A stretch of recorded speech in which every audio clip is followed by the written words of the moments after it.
ഹരേ കൃഷ്ണ. ചൈതന്യ ചരിതാമൃതം ക്ലാസ്സിലേക്ക് എല്ലാ ഭക്തർക്കും സ്വാഗതം. എല്ലാവർക്കും എൻ്റെ വിനീതമായ പ്രണാമങ്ങൾ അർപ്പിക്കുന്നു. ആദ്യം നമുക്ക് ഇൻവൊക്കേഷൻ പ്രയർ തുടങ്ങിയിട്ട് ആരംഭിക്കാം.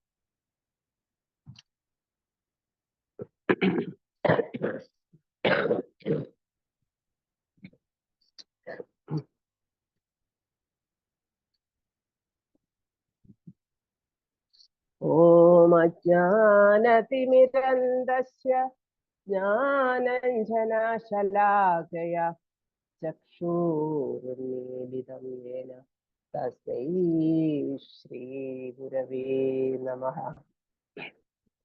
ശ്രീചൈതന്യമനൂഭീഷ്ടം സ്ഥാപിതം യേന ഭൂതലേ സ്വയം രൂപകഥാ മഹ്യം ദദാതി സ്വപദാന്തികം. വന്ദേഹം ശ്രീഗുരൂൻ ശ്രീയുതപദകമലം ശ്രീഗുരൂൻ വൈഷ്ണവാംശ്ച ശ്രീരൂപം സാഗ്രജാതം സഹഗണ രഘുനാഥാന്വിതം തം സജീവം സാദ്വൈതം സാവധൂതം പരിജന സഹിതം കൃഷ്ണ ചൈതന്യദേവം ശ്രീരാധാ കൃഷ്ണ പാദാൻ സഹഗണ ലളിതാ ശ്രീ വിശാഖാന്വിതാംശ്ച. ഹേ കൃഷ്ണ കരുണാ സിന്ധോ ദീനബന്ധോ ജഗത്പദേ ഗോപേശ ഗോപികാ കാന്ത രാധാകാന്ത നമോസ്തുതേ. തപ്ത കാഞ്ചന ഗൗരാംഗി രാധേ വൃന്ദാവനേശ്വരി വൃഷഭാനുസുതേ ദേവി പ്രണാമാമി ഹരിപ്രിയേ. വാഞ്ചകൽപതരോഭ്യശ്ച കൃപാ സിന്ധോഭ്യൈവ ച പതിതാനാം പാവനേഭ്യോ വൈഷ്ണവേഭ്യോ നമോ നമഃ. നമോ ഓം വിഷ്ണുപാദായ കൃഷ്ണപ്രേഷ്ഠായ ഭൂതലേ ശ്രീമതേ ഭക്തിവേദാന്ത സ്വാമിന്നിധി നാമിനേ. നമസ്തേ സരസ്വതി ദേവേ ഗൗരവാണി പ്രചാരിണേ നിർവിശേഷ ശൂന്യവാദി പാശ്ചാത്യദേശധാരിണേ. ജയ ശ്രീ കൃഷ്ണ ചൈതന്യ പ്രഭു നിത്യാനന്ദ ശ്രീ അദ്വൈത ഗദാധര ശ്രീവാസാദി ഗൗരഭക്തവൃന്ദ.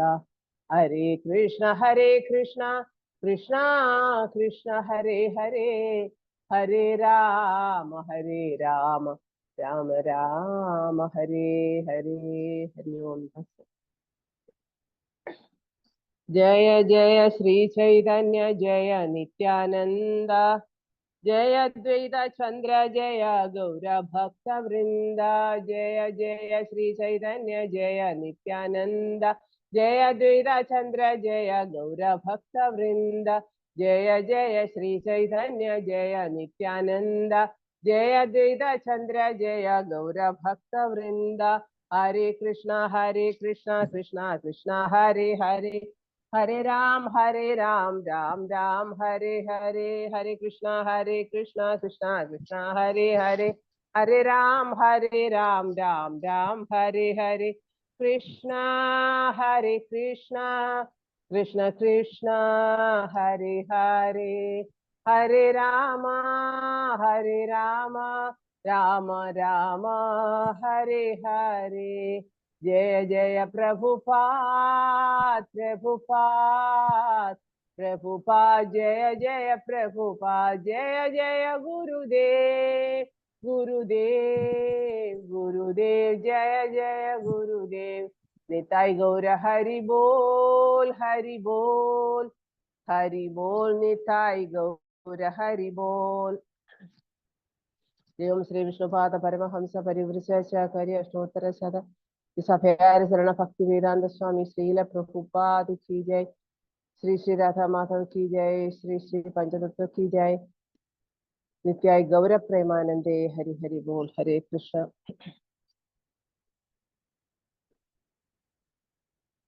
ഹരേ കൃഷ്ണ. ശ്രീ ചൈതന്യ ചരിതാമൃതം ക്ലാസ്സിലേക്ക് എല്ലാ ഭക്തർക്കും സ്വാഗതം. എല്ലാവർക്കും എൻ്റെ വിനീതമായ പ്രണാമങ്ങൾ അർപ്പിച്ചുകൊള്ളുന്നു. അപ്പൊ നമ്മള് ഇന്നിവിടെ വായിക്കുന്നത് ശ്രീ ചൈതന്യ ചരിതാമൃതം ആദിലീല അധ്യായം 5 ശ്രീ നിത്യാനന്ദ ബലരാമന്റെ മാഹാത്മ്യം ശ്ലോകം 105 മുതലാണ്. എല്ലാവരെയും ഒരിക്കൽ കൂടി സ്വാഗതം ചെയ്യുന്നു. എല്ലാവർക്കും എൻ്റെ പ്രണാമങ്ങൾ അർപ്പിക്കുന്നു. ഒപ്പം എൻ്റെ ദീക്ഷാഗുരുവിനും എൻ്റെ ശിക്ഷാഗുരുക്കന്മാരുടെയും പാതാരവിന്ദങ്ങളിൽ പ്രണാമം അർപ്പിച്ചുകൊണ്ട് നമുക്ക് തുടങ്ങാം. രുദ്രരൂപധാരികാരേ ജഗത് സംഹാര സൃഷ്ടിസ്ഥിതി പ്രളയ ഇച്ഛായാൻഹാര. രുദ്രന്റെ രൂപം കൈക്കൊണ്ട് അവിടുന്ന് സൃഷ്ടിയുടെ സംഹാരം നടത്തുന്നു. അപ്രകാരം സൃഷ്ടിസ്ഥിതി സംഹാരങ്ങൾ അവിടുത്തെ ഇച്ഛയാൽ നടക്കുന്നു. ചക്ഷുർമീലിതം തസ്മൈ ശ്രീഗുരവേ. അപ്പോ ഇതിനകത്ത് കഴിഞ്ഞ ശ്ലോകത്തിൽ പറഞ്ഞത് വിഷ്ണു ഭഗവാൻ എന്ന നിലയിൽ ഭഗവാൻ എങ്ങനെയാണ് ലോകത്തെ സംരക്ഷിക്കുന്നത്. അതുപോലെ ഭൗതിക ഗുണങ്ങൾക്കെല്ലാം അതീതനാണ് ഭഗവാൻ, ത്രിഗുണാതീതനാണ്. അതുകൊണ്ട് അദ്ദേഹത്തിന് യാതൊരു ഇപ്പൊ ഭൗതിക ലോകത്ത് അദ്ദേഹം അവതരിച്ചാലും, ഇപ്പൊ കൃഷ്ണനായാലും രാമനായിട്ടായാലും അദ്ദേഹം ഈ ഭൗതിക ലോകത്ത് അവതരിച്ചാൽ ഏത് അവതാരമായാലും ശരി, അദ്ദേഹത്തിന് ഈ മായയുടെ ഗുണങ്ങളുമായിട്ട്, അതായത് ത്രിഗുണങ്ങളുമായിട്ട് യാതൊരു സമ്പർക്കവും ഇല്ല. അപ്പൊ ഭഗവാൻ ത്രിഗുണാതീതനാണ്, നിർഗുണനാണ് എന്നൊക്കെ നമ്മൾ പറയാറുണ്ട്. അപ്പം ഭഗവാൻ വിഷ്ണുവിനെ ആക്ച്വലി സത്വഗുണത്തിന്റെ അതീശൻ എന്ന് പറയും, ബ്രഹ്മാവിനെ രജോ ഗുണത്തിന്റെയും ഭഗവാൻ ശിവനെ തമോ ഗുണത്തിന്റെയും ഒക്കെ അതീശരായിട്ട് പറയാറുണ്ടെങ്കിലും ഇവരെയൊന്നും അതൊന്നും യഥാർത്ഥത്തിൽ അവരെ ബാധിക്കില്ല. അപ്പം വിശേഷിച്ച് ഭഗവാൻ ശ്രീകൃഷ്ണൻ എന്ന് പറയുന്നത്, അല്ലെങ്കിൽ ഭഗവാൻ വിഷ്ണു എന്ന് പറയുന്ന ഹരി, എപ്പോഴും ഭൗതിക പ്രകൃതിയുടെ ഗുണങ്ങളാൽ കളങ്കപ്പെടാത്തയാളാണ്. അദ്ദേഹത്തിന് യാതൊരു കളങ്കവും ബാധിക്കില്ല. ഭൗതിക ലോകത്തായാലും ഇപ്പൊ മായയുമായിട്ട് സമ്പർക്കം പുലർത്തിയാൽ പോലും, നമുക്കാണ് ഭൗതിക ലോകത്തെ ജീവാത്മാക്കളാണ് മായയുമായി സമ്പർക്കത്തിൽ പെടുമ്പോൾ, അതാണ് ഭഗവാൻ പറയുന്നത്. അങ്ങനെ ഭൗതിക ലോകത്ത് വന്ന് മായയുമായി സമ്പർക്കം തുടങ്ങിക്കഴിഞ്ഞാൽ നമ്മൾ അതിനെ അതിജീവിക്കുക എന്ന് പറയുന്നത് ഭയങ്കര ബുദ്ധിമുട്ടുള്ള കാര്യമാണ്. അതാണ് പറയുന്നത് ദേവിഹേഷ ഗുണമയി മമമായ ദുരത്തെയാൻ. അപ്പം ഭഗവാൻ ഭൗതിക സൃഷ്ടിക്ക് അപ്പുറമാണ്. അപ്പം ഈ ഭഗവാൻ പിന്നീട് വിഷ്ണു രൂപം കൈക്കൊള്ളുന്നു, പിന്നീട് ബ്രഹ്മന്റെ രൂപം കൈക്കൊണ്ട് സൃഷ്ടി നടത്തുന്നു, പിന്നെ വിഷ്ണുവിന്റെ രൂപം കൈക്കൊണ്ട് അദ്ദേഹം സംരക്ഷണം, പരിപാലനം നടത്തുന്നു, സൃഷ്ടിസ്ഥിതി, പിന്നെ സംഹാരം. അപ്പൊ സംഹാരം എന്ന് പറയാം നമ്മള് കേട്ടിട്ട്, അതായത് സൃഷ്ടിസ്ഥിതി സംഹാരം, അതായത് ഭൗതിക പ്രത്യക്ഷ പ്രപഞ്ചത്തിന്റെ സൃഷ്ടിസ്ഥിതി സംഹാരം പൂർണ്ണമായും പരമദിവ്യോത്തമ പുരുഷന്റെ പരമമായ ഇച്ഛയെ ആശ്രയിച്ചാണ് ഇരിക്കുന്നത്. അദ്ദേഹത്തിന്റെ പരമമായ ഇച്ഛയാണ്. അപ്പോ മഹേശ്വരൻ അഥവാ പരമശിവൻ വിഷ്ണുവിന് തുല്യനല്ല. നമ്മൾ എപ്പോഴും പറയാറുണ്ട്. അതായത് ഭഗവാൻ അദ്ദേഹം സാധാരണ ജീവസത്തയാണോ എന്ന് ചോദിച്ചാൽ അല്ല. ഇപ്പൊ ബ്രഹ്മാവിനെ സംബന്ധിച്ചിടത്തോളം അദ്ദേഹം ഒരു ജീവാത്മാവാണ്, ഒരു ജീവസത്തയാണ്. പക്ഷേ മഹാദേവൻ ശിവൻ എന്ന് പറയുന്നത് അദ്ദേഹം സാധാരണ വിഷ്ണുവിന് തുല്യനാണോ? അല്ലതാനും. എന്താണ് അവർ തമ്മിലുള്ള വ്യത്യാസം? നമ്മൾ ബ്രഹ്മസംഹിതയിൽ കേട്ടിട്ടുണ്ട്. അതായത് സൃഷ്ടിസ്ഥിതി പ്രളയ സാധന ശക്തിരേഖ ഛായേവ യസ്യ ഭുവനാനി ബിഭാർച്ചി ദുർഗ, അല്ലെ? ഇച്ഛാനുരൂപം അവിയശ്യത ചേഷ്ടതേ സ ഗോവിന്ദമാദി പുരുഷം തമഹം ഭജാമി. അപ്പൊ അതുപോലെ ക്ഷീരം യഥാദതി വികാര വിശേഷയോഗ സഞ്ചായതേനഹി തഥാ പൃഥകസ്തി ഹേതോ ശംഭുതാമപി തഥാ സമുപൈതി കാര്യ ഗോവിന്ദമാദി പുരുഷം തമഹം ഭജാമി. അപ്പോ എന്താണ് പറയുന്നത് വെച്ച് കഴിഞ്ഞാല്, ബ്രഹ്മസംഹിതയിലൂടെ ബ്രഹ്മദേവൻ തന്നെ പറയുന്നത്, അതായത് ഏറ്റവും താഴെ ദേവീധാമമാണ്, പിന്നെ അതായത് ലൗകികമായിട്ടുള്ള ലോകം, അതിന് മുകളിൽ മഹേശധാമം, അതായത് ഭഗവാൻ രുദ്രന്റെ വാസസ്ഥലം, മഹേശധാമത്തിന് മുകളിൽ ഹരിധാമം, ഹരിയുടെ വാസസ്ഥലം, അതിനു മുകളിൽ ശ്രീകൃഷ്ണ ഭഗവാന്റെ സ്വയം രാജ്യമായ ഗോലോകം എന്ന് സ്ഥിതി ചെയ്യുന്നു. അപ്പൊ ഇങ്ങനെ ക്രമപരമായ രാജ്യങ്ങളിലെ ഭരണാധികാരികൾക്ക് അവരുടെ യഥാക്രമമായ അവകാശം അനുവദിച്ചിട്ടുള്ള പരമപുരുഷനായ ഗോവിന്ദനെ ഞാൻ ഉപാസിക്കുന്നു അല്ലെങ്കിൽ ആരാധിക്കുന്നു എന്നാണ് പറയുന്നത് ബ്രഹ്മദേവൻ. കാരണം ബ്രഹ്മദേവൻ എന്ന് പറയുന്നത് അദ്ദേഹം അതോറിറ്റിയാണ്, ആധികാരികനായ ഒരു വ്യക്തിയാണ് അദ്ദേഹം. അപ്പൊ അദ്ദേഹത്തിനെ ഭഗവാന്റെ നാഭിയിൽ നിന്ന്, നമുക്കറിയാലോ ഭഗവാൻ ഗർഭോദകാശായ വിഷ്ണുവിടെ നാഭിയിൽ നിന്നാണ് ബ്രഹ്മാവിന്റെ ഉത്ഭവം. അത് പിന്നീട് ഇതിനകത്ത് തന്നെ പിന്നീടും വരുന്നുണ്ട്. അപ്പം നമ്മൾ മനസ്സിലാക്കേണ്ടത് ബ്രഹ്മദേവൻ എന്ന് പറയുന്നത് അദ്ദേഹമാണ് ഈ ഗോലോകധാമത്തെ കുറിച്ചുള്ള ഈ ഒരു പിക്ചർ, അല്ലെങ്കിൽ നമുക്ക് അതിനെക്കുറിച്ച് ഒരു ഐഡിയ ഈ തന്നിരിക്കുന്നത് ബ്രഹ്മദേവനാണ്. ഈ ബ്രഹ്മദേവന്റെ ഈ സ്തുതിയിൽ നിന്നാണ്, അല്ലെങ്കിൽ ഈ ബ്രഹ്മ സംഹിതയിൽ നിന്നാണ് നമുക്ക് ഗോലോകത്തെ കുറിച്ചും ഈ ധാമത്തെ കുറിച്ചും, പിന്നെ അതുപോലെ ഭഗവാന്റെ ചിന്താമണി ധാമത്തെ കുറിച്ചും, അദ്ദേഹത്തെ ആരൊക്കെ സെർവ് ചെയ്യുന്നു, എങ്ങനെയൊക്കെ സെർവ് ചെയ്യുന്നു, ഇതെല്ലാം വളരെ സംക്ഷിപ്തമായ ഒരു രൂപം നമുക്ക് തന്നിരുന്നത് ആരാണ്? ബ്രഹ്മദേവനാണ്. അതുകൊണ്ടാണ് വളരെ സന്തോഷത്തോടുകൂടി ശ്രീ ചൈതന്യ മഹാപ്രഭു ദക്ഷിണേന്ത്യ സന്ദർശിക്കുന്ന സമയത്ത് അദ്ദേഹം ആദികേശവ ടെമ്പിളില് സന്ദർശിക്കാനിടയായി. അവിടെ നിന്നാണ് അദ്ദേഹത്തിന് ഈ ബ്രഹ്മസംഹിതയുടെ ഒരു കോപ്പി കിട്ടുന്നത്. കാരണം അതിനുശേഷമാണ്, കാരണം ഇപ്പം അദ്ദേഹം ഇതൊക്കെ എന്ന് വെച്ചാൽ ആധികാരികമായ തെളിവുകളാണ്. അപ്പൊ അദ്ദേഹം ഇതിനൊക്കെ വേണ്ടി തന്നെയാണ് ദക്ഷിണേന്ത്യയിൽ സന്ദർശിച്ചത്. കാരണം ആൾക്കാരെ നമ്മൾ പറഞ്ഞു മനസ്സിലാക്കുക എന്ന് വെച്ചാൽ വളരെ ബുദ്ധിമുട്ടാണ്. ഇപ്പൊ കൃഷ്ണൻ ആണ് എല്ലാത്തിന്റെയും ആധാരം, അല്ലെങ്കിൽ വിഷ്ണു പിന്നെ ഭഗവാന്റെ അവതാരമാണ് എന്ന് പറഞ്ഞാൽ എല്ലാവർക്കും ഒന്നും നമുക്ക്, കാരണം പണ്ട് മുതലേ പഠിച്ചു വെച്ചിരിക്കുന്നത് വിഷ്ണുവിന്റെ അവതാരമാണ് കൃഷ്ണൻ എന്നാണ്. കൃഷ്ണൻ വരും ഒരു അവതാരമായിട്ടാണ് കണ്ടിരിക്കുന്നത്. പക്ഷെ എല്ലാത്തിന്റെയും ഉത്ഭവം ഗോവിന്ദൻ ആദിപുരുഷൻ ഭഗവാനാണ് എന്ന് നമുക്ക് തീർത്തും ഒരു നിസ്സംശയം പറയാനായിട്ടുള്ള ഒരു ആധികാരികമായ സോഴ്സ് എന്ന് പറയുന്നത് ബ്രഹ്മദേവന്റെ ഈ ബ്രഹ്മസംഹിതയാണ്. ചൈതന്യ മഹാപ്രഭു ചൈതന്യ ചരിതാമൃതത്തിലൂടെ എല്ലാ കാര്യങ്ങളും വളരെ വിശദമായിട്ട് പറയുന്നുണ്ട്. പക്ഷെ എത്ര പേരാണ് പിന്നെ ചൈതന്യ ചരിതാമൃതം വായിക്കുന്നതും മനസ്സിലാക്കുന്നതും?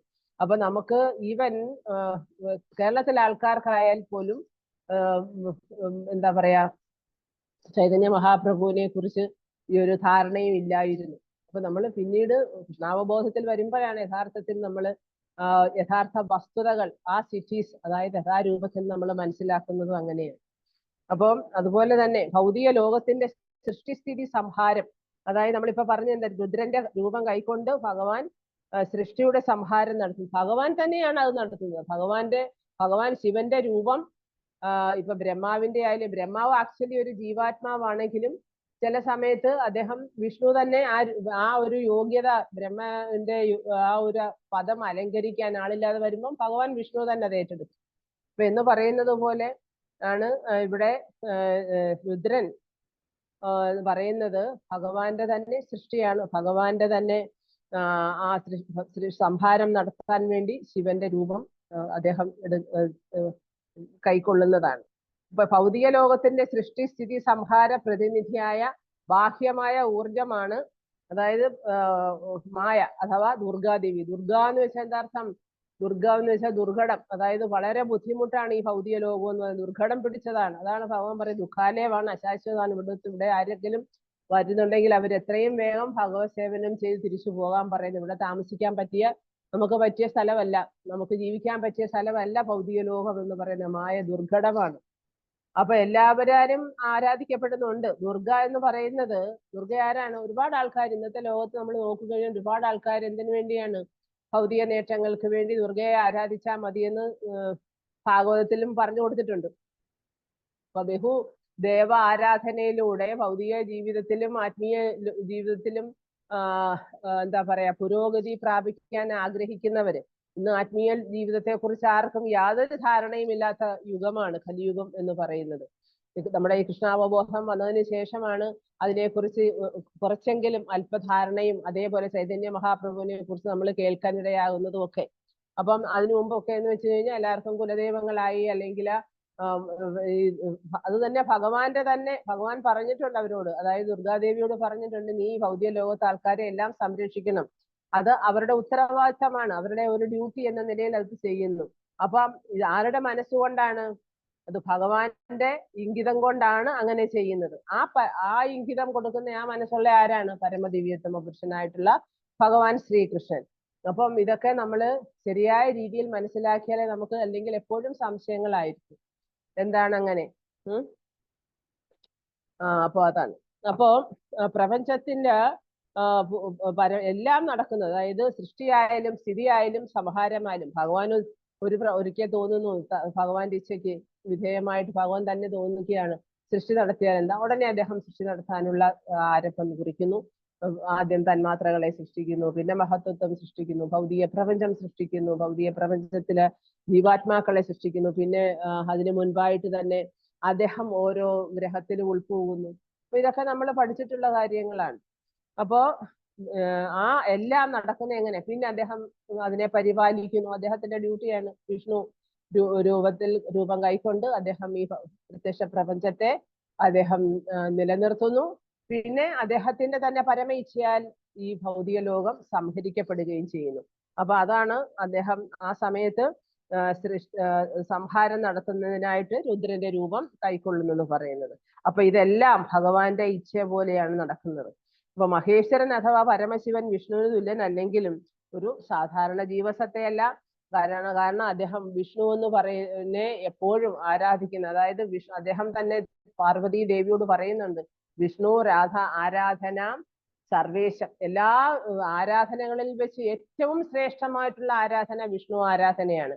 അദ്ദേഹം എപ്പോഴും വിഷ്ണുവിന്റെ മൂലമായിട്ടുള്ള സംഘർഷണമൂർത്തിയാണ് എപ്പോഴും അദ്ദേഹം ഭജിക്കുന്നത്. അപ്പൊ ആ ശിവൻ അല്ലെങ്കിൽ മഹാദേവൻ, ഇപ്പൊ വിഷ്ണുവിനെയും മഹാദേവനെയും കൂടെ നമ്മൾ താരതമ്യപ്പെടുത്തുമ്പോൾ വിഷ്ണു പാലും ശിവൻ എന്ന് പറയുന്ന തൈര് പോലെയാണ്. അതാണ് സൃഷ്ടി സ്ഥിതി പ്രളയ, അതായത് ക്ഷീരം യഥാദേതി വികാര വിശേഷ യോഗ എന്ന് പറയുന്നത്. അപ്പോ പാലിനെ എപ്പോ വേണേലും നമുക്ക് തൈരാക്കാം, പക്ഷെ തൈരിനെ തിരിച്ചു പാലാക്കാൻ പറ്റുമോ? ഇല്ല. പക്ഷെ എന്നാലും പാലും തന്നെ തൈരെന്ന് പറഞ്ഞു കഴിഞ്ഞാൽ പാലിന്റെ ഒരു ഉൽപ്പന്നമാണ് അല്ലെ? അതാണ് ഇവിടെ പറയുന്നത്. തൈര് പാൽ പോലെയല്ല, എന്നാലും അത് പാല് തന്നെയാണ്. അപ്പൊ ആ ഒരു ചെറിയ ഡിഫറൻസേ ഉള്ളൂ വിഷ്ണുവും ശിവനും തമ്മില്. അപ്പൊ ചിലര് പറയും ശിവനാണ് വലിയ ദൈവം, അല്ലെങ്കിൽ ഇപ്പം എല്ലാവർക്കും നമുക്ക് ഈ യഥാർത്ഥത്തിൽ നമ്മള് ആധികാരികമായിട്ടുള്ള ബുക്കുകളും ആധികാരികമായിട്ടുള്ള ആചാര്യന്മാരിൽ നിന്നും ഒക്കെ നമ്മൾ കേൾക്കുമ്പോഴാണ് യഥാർത്ഥ വസ്തുത മനസ്സിലാകുന്നത്. ഒന്നിലും നമ്മൾ ഊഹാഭോഗങ്ങളിൽ കൂടി പോകാൻ പാടില്ല. ഊഹാഭോഗങ്ങളിൽ ചമയ്ക്കുമ്പോഴാണ് ആൾക്കാർക്ക് തെറ്റിദ്ധാരണകൾ ഉണ്ടാകുന്നത്. അത് ഒരുപാട് ആൾക്കാർക്ക് വരെയും വഴിതെറ്റിപ്പിക്കും. ഒരിക്കലും സൃഷ്ടിച്ച ഊഹാഭോഗങ്ങൾക്ക് പിന്നാലെ പോകരുത്. നമുക്ക് ശാസ്ത്രങ്ങളുണ്ട്, അതാണ് സാധു ശാസ്ത്ര ഗുരു. ഓക്കെ, അപ്പൊ ഈ സാധുക്കളിൽ നിന്നും ശാസ്ത്രങ്ങളിൽ നിന്നും ഗുരുക്കന്മാരിൽ നിന്നും അഥവാ ആചാര്യന്മാരിൽ നിന്നും നമ്മള് അത് യഥാർത്ഥത്തിലുള്ള വസ്തുതകളെ ശ്രവിച്ച് അത് നമ്മൾ മനസ്സിലാക്കി അതിനെ അനലൈസ് ചെയ്ത് അതിൽ നിന്ന് എന്തെങ്കിലും നമുക്ക് സംശയങ്ങളുണ്ടെങ്കിൽ അത് നികത്തി നമ്മൾ മുന്നോട്ട് പോകുമ്പോഴാ നമുക്കും യഥാർത്ഥ എന്താ പറയാ ഭഗവാനെ കുറിച്ചും ഭഗവാന്റെ പാർത്ഥക്യ ഘടകങ്ങളെ കുറിച്ചും ഒക്കെ നമുക്ക് മനസ്സിലാക്കാൻ പറ്റും. ഇനി ശ്ലോകം 106.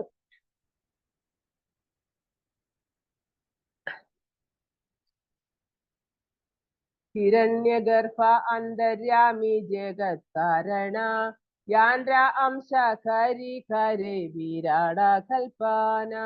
അവിടുന്നാകുന്നു ജഗത്കാരണമായ ഹിരണ്യഗർഭനായ പരമാത്മാവ്. വിരാട് വിശ്വരൂപം അവിടുത്തെ വിസ്തരണമായാണ് കൽപ്പിക്കപ്പെടുന്നത്. ഇനി ഹിരണ്യഗർഭൻ എന്ന് വെച്ചാൽ അത് ഭഗവാൻ തന്നെയാണ്. ഹിരണ്യഗർഭൻ അന്തര്യാമി. ഭഗവാൻ എന്ന് പറയുന്നത് ആരാണ്? അന്തര്യാമിയാണ്. എല്ലാ ലോകത്തിന്റെയും അതുപോലെ ജീവാത്മാക്കളുടെയും അന്തര്യാമിയാണ് ഭഗവാൻ. ഓക്കെ, അപ്പൊ അതാണ് നമ്മൾ മനസ്സിലാക്കേണ്ടത്. ഭഗവാൻ ലോകത്തിന്റെ ഇപ്പൊ ഈ ഭൗതിക ലോകം എന്ന് പറയുന്ന ഭഗവാന്റെ ബഹിരംഗ ശക്തിയാണ്. ഈ ബഹിരംഗ ശക്തി അതിന് ജീവൻ വെക്കുന്ന എങ്ങനെയാണ്? അതിന് ഊർജം എവിടെ നിന്നാണ് വരുന്നത്? അതിന്റെ ഊർജത്തിന്റെ സ്രോതസ്സും ഭഗവാൻ തന്നെയാണ്. അപ്പം ജഗത് കാരണമായ ഹിരണ്യഗർഭനാണ് ഭഗവാൻ. ഹിരണ്യഗർഭൻ ഇപ്പൊ നമ്മള് ബ്രഹ്മാവിനെയും പറയാറുണ്ട്. ബ്രഹ്മാവിനെ പറയുന്നത് എന്ന് വെച്ചാൽ ഹിരണ്യഗർഭൻ ഇപ്പൊ സൃഷ്ടിയുടെ കാരണം, സൃഷ്ടി നടത്തുന്ന കാരണമല്ല, സൃഷ്ടി ചെയ്യുന്നത് ബ്രഹ്മാവാണ്. കാരണം ബ്രഹ്മാവിനാണ് ആ ഒരു ഡ്യൂട്ടി ഭഗവാൻ കൊടുത്തിരിക്കുന്നത്. അപ്പൊ ചില ആൾക്കാർക്കുള്ള തെറ്റിദ്ധാരണ ഈ എല്ലാത്തിന്റെയും സൃഷ്ടികർത്താവ് ബ്രഹ്മദേവൻ ആണെന്നാണ്. പക്ഷെ നമ്മൾ എങ്ങും കേട്ടിട്ടില്ല ബ്രഹ്മദേവൻ പരമദിവ്യോത്തമ പുരുഷനാണെന്ന്. അല്ലെ, അദ്ദേഹം ഒരു ജീവാത്മാവാണ്. ഇവൻ ശിവന്റെ അത്രയും പോലും അദ്ദേഹത്തിന് ആ ഒരു അത്രയ ഉന്നത നിലയിലല്ല ബ്രഹ്മാവിന്റെ സ്ഥിതി.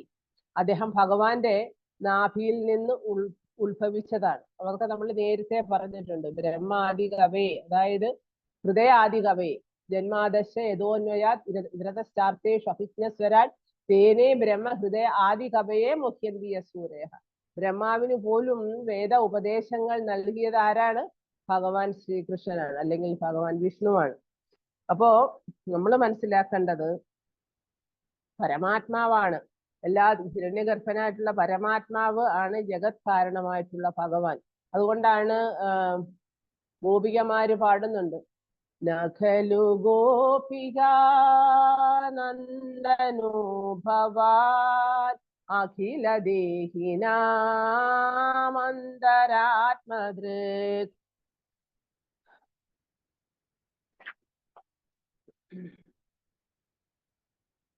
വിഘ്നസാർത്തിദോ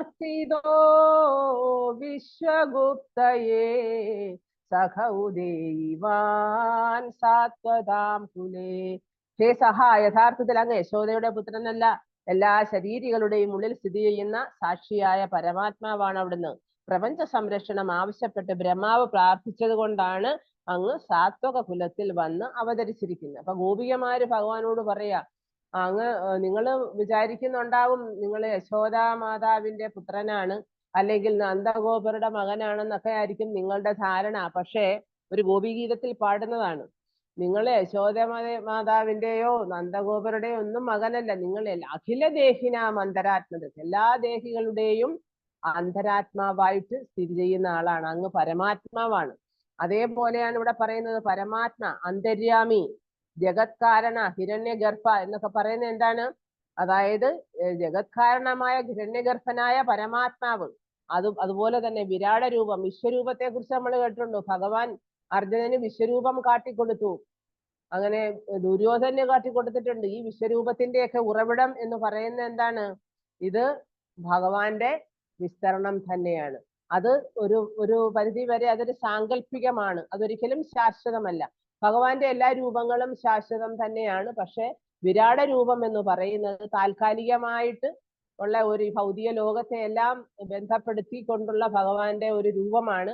ആ വിരാട രൂപം സത്യത്തിൽ ചില ആൾക്കാർക്ക് അതായത് 3 തരത്തിലുള്ള ഭക്തരുണ്ട്. അതായത് കനിഷ്ക ഭക്തന്മാർ, കനിഷ്ഠാധികാരികൾ എന്ന് പറയാം. അവരൊക്കെ എന്ന് വെച്ചാൽ പുതുഭക്തന്മാരാണ്, പുതുവിദ്യാർത്ഥികളാണ്. എന്താണ്, ആത്മസാക്ഷാത്കാരത്തിന്റെ പാതയിലെ പുതുവിദ്യാർത്ഥികൾ. അവരൊക്കെ ഭഗവാനോട് യഥാർത്ഥത്തിൽ ഭഗവാൻ ആരാണെന്നോ, അല്ലെങ്കിൽ ഭഗവാന്റെ ശക്തികൾ എന്തൊക്കെയാണെന്നോ, അദ്ദേഹത്തിന്റെ എന്താ പറയാ വിഭൂതികൾ, ഐശ്വര്യങ്ങൾ എന്താണെന്നൊന്നും അവർക്കറിയില്ല. അവര് ഇങ്ങനെ അമ്പലത്തിൽ പോവുക, അന്നേരം ആ മൂർത്തിയെ കാണുക, ആ മൂർത്തിയോടൊരു അറ്റാച്ച്മെന്റ്, അല്ലാതെ ദിവസവും ഒക്കെ കാണുമ്പോഴൊക്കെ, അങ്ങനെയൊക്കെയാണ് സാധാരണ നമ്മൾ കാണുന്ന ഭക്തന്മാരെന്ന് പറയുന്നത്. അപ്പൊ ഈ വിരാട രൂപം കാണുമ്പോൾ, വിശ്വരൂപം കാണുമ്പം അവർക്ക് അതിനകത്തോട്ട് ഒരു ആകർഷണം ഉണ്ടാകാൻ, ജ്ഞാനികളായിട്ടുള്ള ചിലർക്ക് ഭഗവാന് രൂപമില്ല എന്ന് വിശ്വസിക്കുന്ന ആൾക്കാരുണ്ട്. ഭഗവാൻ എന്താണ്, അരൂപിയാണ്, ഈശ്വരൻ എന്ന സങ്കല്പം മാത്രമാണ്, അതൊരു പ്രപഞ്ച ശക്തിയാണ്, അതൊരു എന്താണ് അവ്യക്തിഗത ബ്രഹ്മമാണ്. അങ്ങനെയൊക്കെ പല രീതിയിൽ ഈശ്വര സങ്കല്പത്തെ പരാമർശിക്കുന്നവരുണ്ട്. അപ്പൊ അവർക്കൊക്കെ വേണ്ടിയാണ് ഈ വിശ്വരൂപം, ഭഗവാന്റെ ഈ വിശ്വരൂപം കാണുമ്പോൾ എല്ലാവർക്കും അതിനകത്തൊരു ആകർഷണം ഉണ്ടായി. ഈശ്വരൻ എന്ന് പറയുന്ന ഒരാൾ ഇത്രയും ഒരു വിശ്വസങ്കല്പം ഉണ്ടല്ലോ എന്നെങ്കിലും, അങ്ങനെയെങ്കിലും ഒരു ധാരണ അവിടെ ഉള്ളിൽ ഉണ്ടാകാൻ വേണ്ടിയാണ് വിശ്വരൂപം, ആ ഒരു സങ്കല്പത്തെ കാണിച്ചിരിക്കുന്ന വിശ്വരൂപം. ഭഗവാൻ അർജുനന് കാട്ടിക്കൊടുത്തതാണെങ്കിലും പൊതുവായിട്ട് നമ്മുടെ 2ാമത്തെ സ്കന്ധത്തിലെ ശ്രീമദ് ഭാഗവതത്തിന്റെ 2ാമത്തെ സ്കന്ധത്തിലൂടെ വളരെ എലാബറേറ്റ് ആയിട്ട് ഭഗവാന്റെ ആ വിരാട രൂപത്തിലൂടെ ഈ ഭൗതിക ലോകം മൊത്തം എല്ലാം അതിനകത്ത് ഉൾക്കൊള്ളുന്നുണ്ട്. അപ്പൊ അതിന്റെ ആ ഒരു നല്ല വിവരണം അതിനകത്ത് കൊടുത്തിട്ടുണ്ട്. അപ്പോ അതാണ് ആ വിശ്വരൂപം എന്ന് പറയുന്നതും, അതും ഭഗവാന്റെ ഒരു വിസ്തരണം തന്നെയാണ്. ഭഗവാന്റെ വിസ്തരണം തന്നെയാണ്. ഹിരണ്യഗർഭനായ പരമാത്മാവിന്റെ ജഗത് കാരണമായിട്ടുള്ള ഭഗവാന്റെ ആ ഒരു കൽപ്പിക്കപ്പെടുന്ന വിസ്തരണം തന്നെയാണ് ഈ വിരാട രൂപം.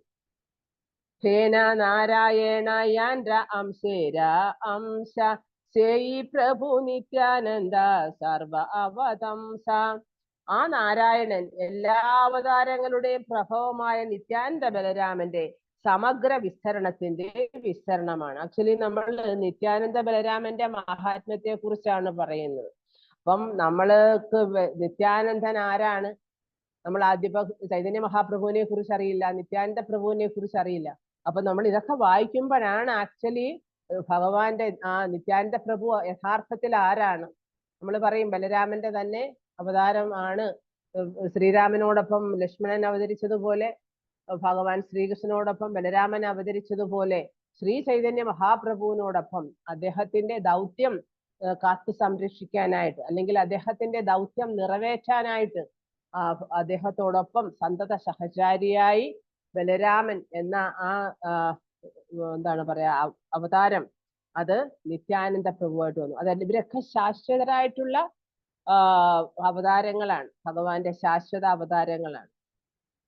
അങ്ങനെ നിത്യാനന്ദ ആ നാരായണൻ എല്ലാ അവതാരങ്ങളുടെയും, അപ്പൊ നേരത്തെ നമ്മൾ ഹിരണ്യഗർഭനായിട്ടുള്ള പരമാത്മാവായിട്ടുള്ള ഭഗവാനെ കുറിച്ച് പറഞ്ഞു, നാരായണനെ കുറിച്ച് പറഞ്ഞു.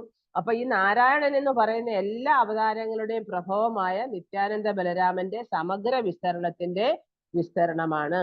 അപ്പൊ ഇതും ഈ നാരായണൻ എന്ന് പറയുന്നതും സമഗ്രമായിട്ടുള്ള, നമ്മൾ ആദ്യം പറഞ്ഞു സംഘർഷണമൂർത്തി, സംഘർഷണന്റെ അവതാരമാണ് പിന്നെ ഇങ്ങോട്ട് വരുന്നതെല്ലാം. അപ്പൊ അതിൽ നിന്ന് തന്നെയാണ് ആ ഒരു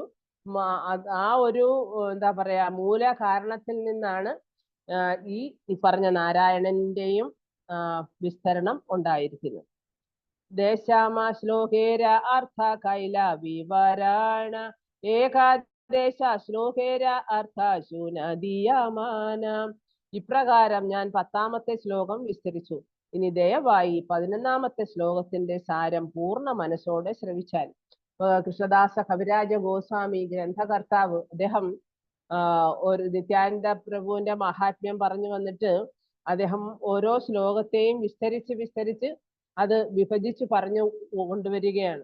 അപ്പൊ 10ാമത്തെ ശ്ലോകം വരിച്ചു എന്നാണ് പറയുന്നത്. അപ്പൊ അതിന്റെ ഇടയ്ക്ക് പല പല ശ്ലോകങ്ങളും പിന്നെ അതുപോലെ തന്നെ അതിന്റെ പിന്നെ റിലേറ്റഡ് ആയിട്ടുള്ള ശ്ലോകങ്ങളും ചേർത്തും ഒക്കെ വന്ന് പറയും. അതുകൊണ്ടാണ് ഇപ്പൊ ഇവിടെ നമുക്ക് 108ാമത്തെ ശ്ലോകം വരെയായി. അതാ 10ാമത്തെ ശ്ലോകം വിസ്തരിച്ചു എന്ന് പറയുന്നെങ്കിലും ഇത്രയും ആയതെന്ന് വെച്ചാൽ കൂടുതൽ അതിനെ വിശദീകരിച്ച് വളരെ, കാരണം സാധാരണ ഇന്നത്തെ കലിയുഗത്തിലെ ആൾക്കാരെല്ലാം സംശയദൃഷ്ടിയോടെയാണ് വീക്ഷിക്കുന്നത്. ഭക്തന്മാരെയും ഗുരുക്കന്മാരെയും ഈവൻ ശാസ്ത്രങ്ങളെയും ഒക്കെ. ശാസ്ത്രങ്ങളൊക്കെ എന്ന് വെച്ചാൽ അത് ശ്രുതി സ്മൃതി എന്ന് പറയാം. അതായത് ശ്രുതി എന്ന് വെച്ചാൽ എന്താണ്? ഭഗവാൻ നേരിട്ട് പറഞ്ഞ കാര്യങ്ങളാണ്. ചൈതന്യ മഹാപ്രഭുവിന്റെ കാലത്ത് അദ്ദേഹം എല്ലാ കാര്യങ്ങളും തന്റെ ഭക്തന്മാരുമായിട്ട് ഈ പറഞ്ഞ ചരിത്ര രേഖകളെല്ലാം അദ്ദേഹം എന്താണ് ചർച്ച ചെയ്യപ്പെട്ടിട്ടുണ്ട്. ഈവൻ ഗോപികമാരുമായിട്ടുള്ള ഭഗവാന്റെ ബന്ധങ്ങളെ കുറിച്ച്, അവരുമായിട്ട് നടത്തിയ ലീലകളെ കുറിച്ച് എല്ലാം ഭഗവാൻ എന്തുകൊണ്ടാണ്, അതായത് അചിന്ത്യ ഭേദ തത്വം, അചിന്ത്യ അഭേദ തത്വം എന്ന ആ ഒരു തത്വത്തിലൂടെ അദ്ദേഹം എല്ലാ കാര്യങ്ങളും, അതായത് എല്ലാം പൂർണ്ണമായും റിവീൽ ചെയ്തത് അതുകൊണ്ടാണ്. അപ്പൊ നമുക്ക് അതുകൊണ്ടാണ് ഇന്ന് വൃന്ദാവനവും അല്ലെങ്കിൽ ഹരിനാമവും അല്ലെങ്കിൽ ശ്രീമദ് ഭാഗവതവും ഒക്കെ നമുക്ക് ആചാര്യന്മാരും ഈ ശാസ്ത്രങ്ങളും ഒക്കെ ഇന്ന് നമ്മുടെ കൺമുമ്പിൽ വന്നിരിക്കുന്നത് അതുകൊണ്ടാണ്.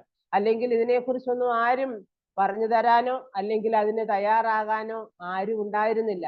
ആചാര്യന്മാരൊക്കെ എവിടെയെങ്കിലുമൊക്കെ അവര് അവതരിച്ചിട്ട് അവര് ലോകമെമ്പാടും സഞ്ചരിച്ച് അവര് കൃഷ്ണാവബോധം പ്രചരിപ്പിക്കാനായിട്ട് ശ്രമിക്കും.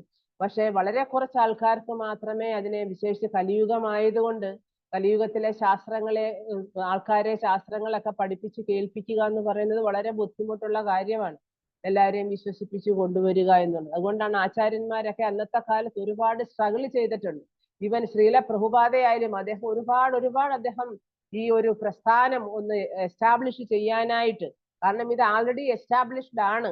പക്ഷേ ഭഗവാൻ പറഞ്ഞ പോലെ അതായത് ശ്രീമദ് ഭഗവത്ഗീത അദ്ദേഹം അർജുനന് പറഞ്ഞു കൊടുത്തേച്ച് പറഞ്ഞ എന്താണ്, ഇത് പരമ്പരയിൽ കൂടി പകർന്നു കിട്ടിയ ശാസ്ത്രമാണ്. ഏവം പരമ്പരാ പ്രാപ്തം ഇമം രാജർഷയോ വിദു. പക്ഷെ എന്താണ് കാലേനേഹ മഹത യോഗോ നഷ്ട പരന്തപ. അതായത് അല്ലയോ അർജുന, ഇത് ഈ യോഗം, ഈ ഇത്രയും സമ്പുഷ്ടമായിട്ടുള്ള ഉദാത്തമായിട്ടുള്ള ഈ ഒരു ശാസ്ത്രം അത് കാലക്രമേണ നഷ്ടപ്രായമായി പോയി. പരമ്പരയ്ക്ക് പകർന്നു കൊടുത്തതായിരുന്നു.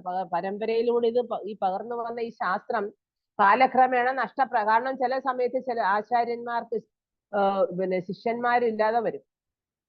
ശിഷ്യന്മാരില്ലാതെ വരുമ്പോഴാ, ശിഷ്യന്മാരുണ്ടാവും പക്ഷെ അത് പ്രചരിപ്പിക്കാൻ എന്താ പറയാ പ്രഗത്ഭരായിട്ടുള്ള ആൾക്കാർ വേണം. ഇപ്പൊ നമ്മുടെ പരമ്പരയില് നമുക്കിപ്പോ പ്രഭുപാദിന് മുന്നോട്ട് അദ്ദേഹത്തിന്റെ ഗുരുവായിട്ടുള്ള ഭക്തി സിദ്ധാന്ത സരസ്വതി ഠാക്കുറ, അതിനു മുൻപായിട്ട് ഭക്തി വിനോദ ഠാക്കുറ, ബാബാജി മഹജരൊക്കെ എന്ന് വെച്ചാൽ പ്രഗത്ഭരായിട്ടുള്ള ആചാര്യന്മാരാണ്. അപ്പൊ അവരൊക്കെ പ്രചരിപ്പിക്കുന്നുണ്ടെങ്കിലും ലോകമെമ്പാടും അത് എത്തിക്കാൻ അവർക്ക് അതുപോലുള്ള ആൾക്കാർ വേണം സപ്പോർട്ടീവായിട്ട്. പക്ഷെ നമ്മുടെ അതുകൊണ്ടാണ് ആ സമയത്തൊക്കെ അത് കുറച്ചൊന്ന് ഒതുങ്ങി നിന്നുപോയി. നമ്മുടെ ഈ ശാസ്ത്രവും ഇവിടെ കുറച്ചൊന്ന് ഒതുങ്ങി നിന്നുപോയി. പിന്നീടാണ് ഇതെല്ലാം എല്ലായിടവും പ്രചരിക്കുന്നെങ്കിലും അത് ഇപ്പോഴെന്ന് വെച്ചാൽ ശ്രീല പ്രഭുപാദ വന്നതിന് ശേഷമാണ് ലോകമെമ്പാടും ഇത് പ്രചരിക്കാൻ തുടങ്ങിയത്. അപ്പം ശ്രീല പ്രഭുപാദയെ ഭഗവാൻ തന്നെയാണ് ഈ ഭൗതിക ലോകത്തേക്ക് അയച്ചത്. ശ്രീ ചൈതന്യ മഹാപ്രഭു പ്രെഡിക്റ്റ് ചെയ്തിരുന്നു, എന്റെ സേനാപതി ഭക്തൻ വരും. അതേപോലെ ശ്രീ ഭക്തി വിനോദ ഠാക്കുറ പറഞ്ഞിരുന്നു, ഈ ശാസ്ത്രം അദ്ദേഹം തന്നെ പാശ്ചാത്യ നാടുകളിലൊക്കെ അദ്ദേഹം ഇങ്ങനെ ഗ്രന്ഥങ്ങൾ എഴുതിയിട്ട് അതിന്റെ കോപ്പികളൊക്കെ അയക്കുമായിരുന്നു ആൾക്കാർക്ക് ഒരു അവയർനെസ്സിന് വേണ്ടി. പക്ഷെ ശ്രീല പ്രഭുപാദ വന്നതിന് ശേഷം അവിടെ ചെന്ന് അദ്ദേഹം പ്രചരിപ്പിക്കാൻ തുടങ്ങിയതിന് ശേഷമാണ് അതിന്റെ ആൾക്കാർക്ക് അതിന്റെ അന്തസത്ത പിടികിട്ടിയതും അതുപോലെ അത് വളരെ വികാസം പ്രാപിക്കാനും ഒക്കെ തുടങ്ങിയത്. അപ്പൊ അതാണ് ആചാര്യന്മാരുടെ മഹിമ എന്ന് പറയുന്നത്. അതാണ്. അപ്പം ഇതിന്റെ ആൾക്കാർക്ക് ശ്രമിക്കാം. അതുകൊണ്ടാണ് ഇവിടെ പറയുന്നത് പൂർണ്ണ മനസ്സോടെ ശ്രമിക്കണം. നമ്മള് ഭഗവാനെ കുറിച്ച് ശ്രമിക്കുമ്പോൾ ഭാഗവതമാകട്ടെ, ഭഗവത്ഗീതയാവട്ടെ, ശ്രീ ചൈതന്യ ചരിതാമൃതമാവട്ടെ, നമ്മളത് പൂർണ്ണ മനസ്സോടുകൂടി നാം അത് ശ്രവിക്കണം. ശ്രവണത്തിനാണ് ഏറ്റവും ഇമ്പോർട്ടന്റ്. ശ്രവണം, കീർത്തനം, വിഷ്ണു സ്മരണം. അപ്പൊ നമ്മള് ഭഗവാനെ കുറിച്ച് അല്ലെങ്കിൽ എന്ത് കാര്യമായാലും നമ്മള് ശബ്ദബ്രഹ്മമാണ്. എന്ത് ഭഗവാനെ കുറിച്ചുള്ളതെല്ലാം ശബ്ദബ്രഹ്മമാണ്. അത് നമ്മളത് കേൾക്കുമ്പോഴാ ആ ശ്രവണത്തിൽ കൂടി വേണം നമ്മുടെ ഹൃദയം ശുദ്ധീകരിച്ച്. അതാണ് യസ്യ ശ്രവണ മാത്രേണ ഹരി ചിത്തം സമാശ്രയേ എന്ന് പറയുന്നത്. അതുകൊണ്ടാണ് ശ്രവണ മാത്രേണ തന്നെ ആ ശ്രവിക്കുന്ന ആ സമയം തന്നെ നമ്മുടെ ഹൃദയത്തെ ഹരി എന്താണ് നമ്മുടെ എല്ലാവിധ കൽമഷങ്ങളും ഹരിച്ചിട്ട് അദ്ദേഹം അവിടെ എന്ത് ചെയ്യും? അദ്ദേഹം പുനഃസ്ഥാപിക്കപ്പെടും. അതായത് അദ്ദേഹം കയറി അവിടെ ഇരുന്ന് വിശ്രമിക്കും. അല്ലെ? ഭഗവാൻ നമ്മുടെ ചിത്തത്തെ, നമ്മുടെ എന്താ പറയാ ഹൃദയത്തെ ആകർഷിക്കും. ആകർഷിതനായിട്ട് ഭഗവാൻ. കാരണം എന്താണ്? അവിടെ ഹരികഥ. അപ്പം ജീവാത്മാക്കള് ഹരികഥയില വളരെ അപൂർവമായിട്ടാണ് ആൾക്കാർക്ക്. ഭഗവാന് വലിയ ഇഷ്ടമാണ് കേൾക്കാൻ. അതുകൊണ്ടാണ് നമ്മുടെ വില്യമംഗല ഠാക്കൂർ അദ്ദേഹം ഇരുന്ന് കഥാമൃതം പറയുമ്പോഴാ അദ്ദേഹം ഇരുന്ന് പാടുമ്പോ അദ്ദേഹം കണ്ണ് പൊട്ടനാണ്. അദ്ദേഹത്തിന്റെ കണ്ണുകൾ അദ്ദേഹം സ്വയം ചൂഴ്ന്നെടുത്ത് കളഞ്ഞതാണ്. അദ്ദേഹത്തിന് ഭൗതിക ലോകത്തോടുള്ള വിരക്തി സ്വയം ആർജിക്കാൻ വേണ്ടി അദ്ദേഹം തന്റെ കണ്ണുകള് ചൂഴ്ന്നെടുത്ത് കളഞ്ഞു. അപ്പൊ അദ്ദേഹത്തിന് അങ്ങനെ കാണാൻ പറ്റത്തില്ല. ഭഗവാൻ ഇങ്ങനെ വന്ന് മുന്നിലിരിക്കും. അദ്ദേഹം ഇങ്ങനെ ഭഗവാനെ കീർത്തിച്ച് പാടുമ്പോഴാ അത് കേൾക്കാൻ, അത് ആസ്വദിക്കാൻ, അത് എന്താ പറയാ ആ രസം എന്താണ് പാനം ചെയ്യാൻ വേണ്ടി ഭഗവാൻ സ്വയം കണ്ണനായിട്ട് മുന്നിൽ വന്നിരിക്കുന്നു കേൾക്കുമായിരുന്നു. അപ്പൊ അതാണ് അത്രമാത്രം കണ്ണിന് അമൃതം പകരുന്നത്. കണ്ണിനും കാതിനും അമൃതമാണ് ഭഗവാനും ഭഗവാന്റെ സ്തുതികളും. അപ്പൊ അതുകൊണ്ടാണ് പറയുന്നത് ഇനി അത് പൂർണ്ണ മനസ്സോടെ നമ്മൾ ശ്രവിക്കണം. ഫുൾ അറ്റൻഷൻ കൊടുക്കണം. നമ്മൾ നാമജപത്തിനായാലും അതുപോലെ ഭഗവത് ശ്രവണത്തിന്, കഥാശ്രവണത്തിനായാലും എപ്പോഴും ഫുൾ അറ്റൻഷനോടുകൂടി നമ്മൾ ഒരു കാര്യം ചെയ്തുകൊണ്ട് നാമം ജപിക്കുന്ന സമയത്ത് പല കാര്യങ്ങൾ ചെയ്യാൻ പോകരുത്. പല കാര്യങ്ങളും ചെയ്യാം. കാരണം ഇത് ആരെയും നമ്മൾ ബോധിപ്പിക്കാനല്ല. നാമം ജപിക്കുന്നത് നമ്മുടെ നന്മയ്ക്ക് വേണ്ടിയാണ്, നമ്മുടെ ചിത്തശുദ്ധിക്ക് വേണ്ടിയാണ് നമ്മൾ ഭഗവാന്റെ തിരുനാമം ജപിക്കുന്നത്. കാരണം കലിയുഗത്തില് ഈ തിരുനാമം അല്ലാതെ നമുക്ക് ആശ്രയിക്കാൻ ഈ ലോകത്തൊന്നുമില്ല. ഭഗവാൻ അതായത് കലികാലേ നാമരൂപേ കൃഷ്ണ അവതാർ. നാമരൂപത്തിലാണ് ഭഗവാൻ ശ്രീകൃഷ്ണൻ അവതരിച്ചിരിക്കുന്നത്. ആ ശ്രീകൃഷ്ണ നാമം ഹരേ കൃഷ്ണ കൃഷ്ണ കൃഷ്ണ ഹരേ ഹരേ, ഹരേ രാമ രാമ രാമ ഹരേ ഹരേ എന്ന് പറയുന്ന ഈ മന്ത്രം അത് ഭഗവാൻ സ്വയമാണ്. യാതൊരു വ്യത്യാസവുമില്ല. അതായത് അഭിന്നത്വം നാമനാമിനോ എന്നാണ് പറയുന്നത്. ചൈതന്യ രസവിഗ്രഹ, ആ രസവിഗ്രഹനായിട്ടുള്ള ഭഗവാന്റെ ഈ നാമം അത് ഭഗവാനും തമ്മിൽ യാതൊരു വ്യത്യാസവുമില്ല. ഭഗവാനെ കാണുന്നതും തിരുനാമം ജപിക്കുന്നതും അത് നമ്മുടെ കാതുകളിൽ കൂടി നമ്മൾ അത് പാനം ചെയ്യണം. അതുകൊണ്ടാണ് ഭാഗവതത്തിൽ നിഗമകൽപക തരോർ ഗളിതം ഫലം സുഖമുഖാത് അമൃതദ്രവ സംയുതം പിബത ഭാഗവതം രസമാലയം മുഹുരഹോ ഭുവി ഭാവുക എന്ന് പറയുന്നത്. കാരണം ശ്രീമദ് ഭാഗവതം എന്ന് പറയുന്നത് അതായത് ശ്രീ സുഖദേവ ഗോസ്വാമിയുടെ അധരപുടങ്ങളിൽ നിന്ന് നിർഗളിച്ചതാണ്. ശ്രീമദ് ഭാഗവതം എന്ന് പറയുന്നത് അത്രയ്ക്ക് മനോഹരമാണ്. അത് അമൃത് തന്നെയാണ്. പക്ഷേ തത്ത കൊത്തിയ മാമ്പഴത്തിന് രസം കൂടും, സ്വാദ് കൂടും എന്ന് പറയുന്നത് പോലെ സുഖദേവ ഗോസ്വാമിയാകുന്ന തത്ത അദ്ദേഹത്തിന്റെ ചുണ്ടുകളിൽ നിന്നും നിർഗളിച്ച ശ്രീമദ് ഭാഗവതം എന്ന് പറയുന്ന അമൃതിന് തുല്യമാണ്. അതുകൊണ്ട് എല്ലാവരും ശ്രീമദ് ഭാഗവതം പഠിക്കൂ. പിബത ഭാഗവതം രസമാലയം. ഇത് രസത്തിന്റെ ആലയമാണ്. ഇപ്പൊ നമ്മൾ ഭോജനാലയം അല്ലെങ്കിൽ വിദ്യാലയം, വിദ്യയുടെ ആലയമാണ് വിദ്യാലയം, ഭോജനത്തിന്റെ ആലയമാണ് ഭോജനാലയം എന്ന് പറയുന്ന പോലെ രസത്തിന്റെ ആലയമാണ് ശ്രീമദ് ഭാഗവതം. ആ ഭാഗവതം നിങ്ങൾ പാനം ചെയ്യൂ. അത് പരീക്ഷത്ത് എന്ത് ചെയ്യാണ്? അത് പാനം ചെയ്തുകൊണ്ട് അദ്ദേഹം ചെവിയിൽ കൂടി ഇങ്ങനെ പാനം ചെയ്തുകൊണ്ടിരിക്കുകയാണ് ശ്രീമദ് ഭാഗവതം. അപ്പൊ അതാണ് ശ്രീമദ് ഭാഗവതത്തിന്റെ മഹിമ, ആ മഹാത്മ്യം എന്ന് പറയുന്നത്. അപ്പൊ അത് നമ്മൾ പൂർണ്ണ മനസ്സോടുകൂടി തന്നെ അത് ശ്രവിക്കണം. എന്നാൽ മാത്രമേ നമുക്ക് അതിന്റെ ഉദ്ദേശിക്കുന്ന ശുദ്ധി അല്ലെങ്കിൽ അതിൽ നിന്നുള്ള സിദ്ധി നമുക്ക് കൈവരുത്തുള്ളൂ. ശ്ലോകം 109. യസ്യാം ശാം ശാംശ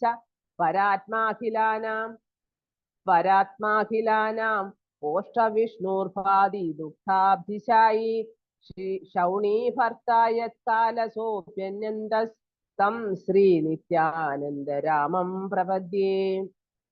ക്ഷീരസാഗരത്തിൽ ശയിക്കുന്ന വിഷ്ണു ആരുടെ ദ്വിതീയാംശമാകുന്നുവോ ആ നിത്യാനന്ദരാമനെ ഞാൻ ശരണം പ്രാപിക്കുന്നു. ആ ക്ഷീരോദാകാശായ വിഷ്ണു എല്ലാ ജീവസത്തകളുടെയും പരമാത്മാവും സർവ പ്രപഞ്ചങ്ങളുടെയും പാലകനുമാണ്. അനന്തശേഷൻ അവിടുത്തെ മറ്റൊരു അംശാംശമാണ് അദ്ദേഹം. പിന്നെ അടുത്തത് നിത്യാനന്ദ പ്രഭുവിന്റെ ഇത് പറഞ്ഞു വരികയാണ്. അതായത് ക്ഷീരസാഗരത്തിൽ ശയിക്കുന്ന മഹാവിഷ്ണു.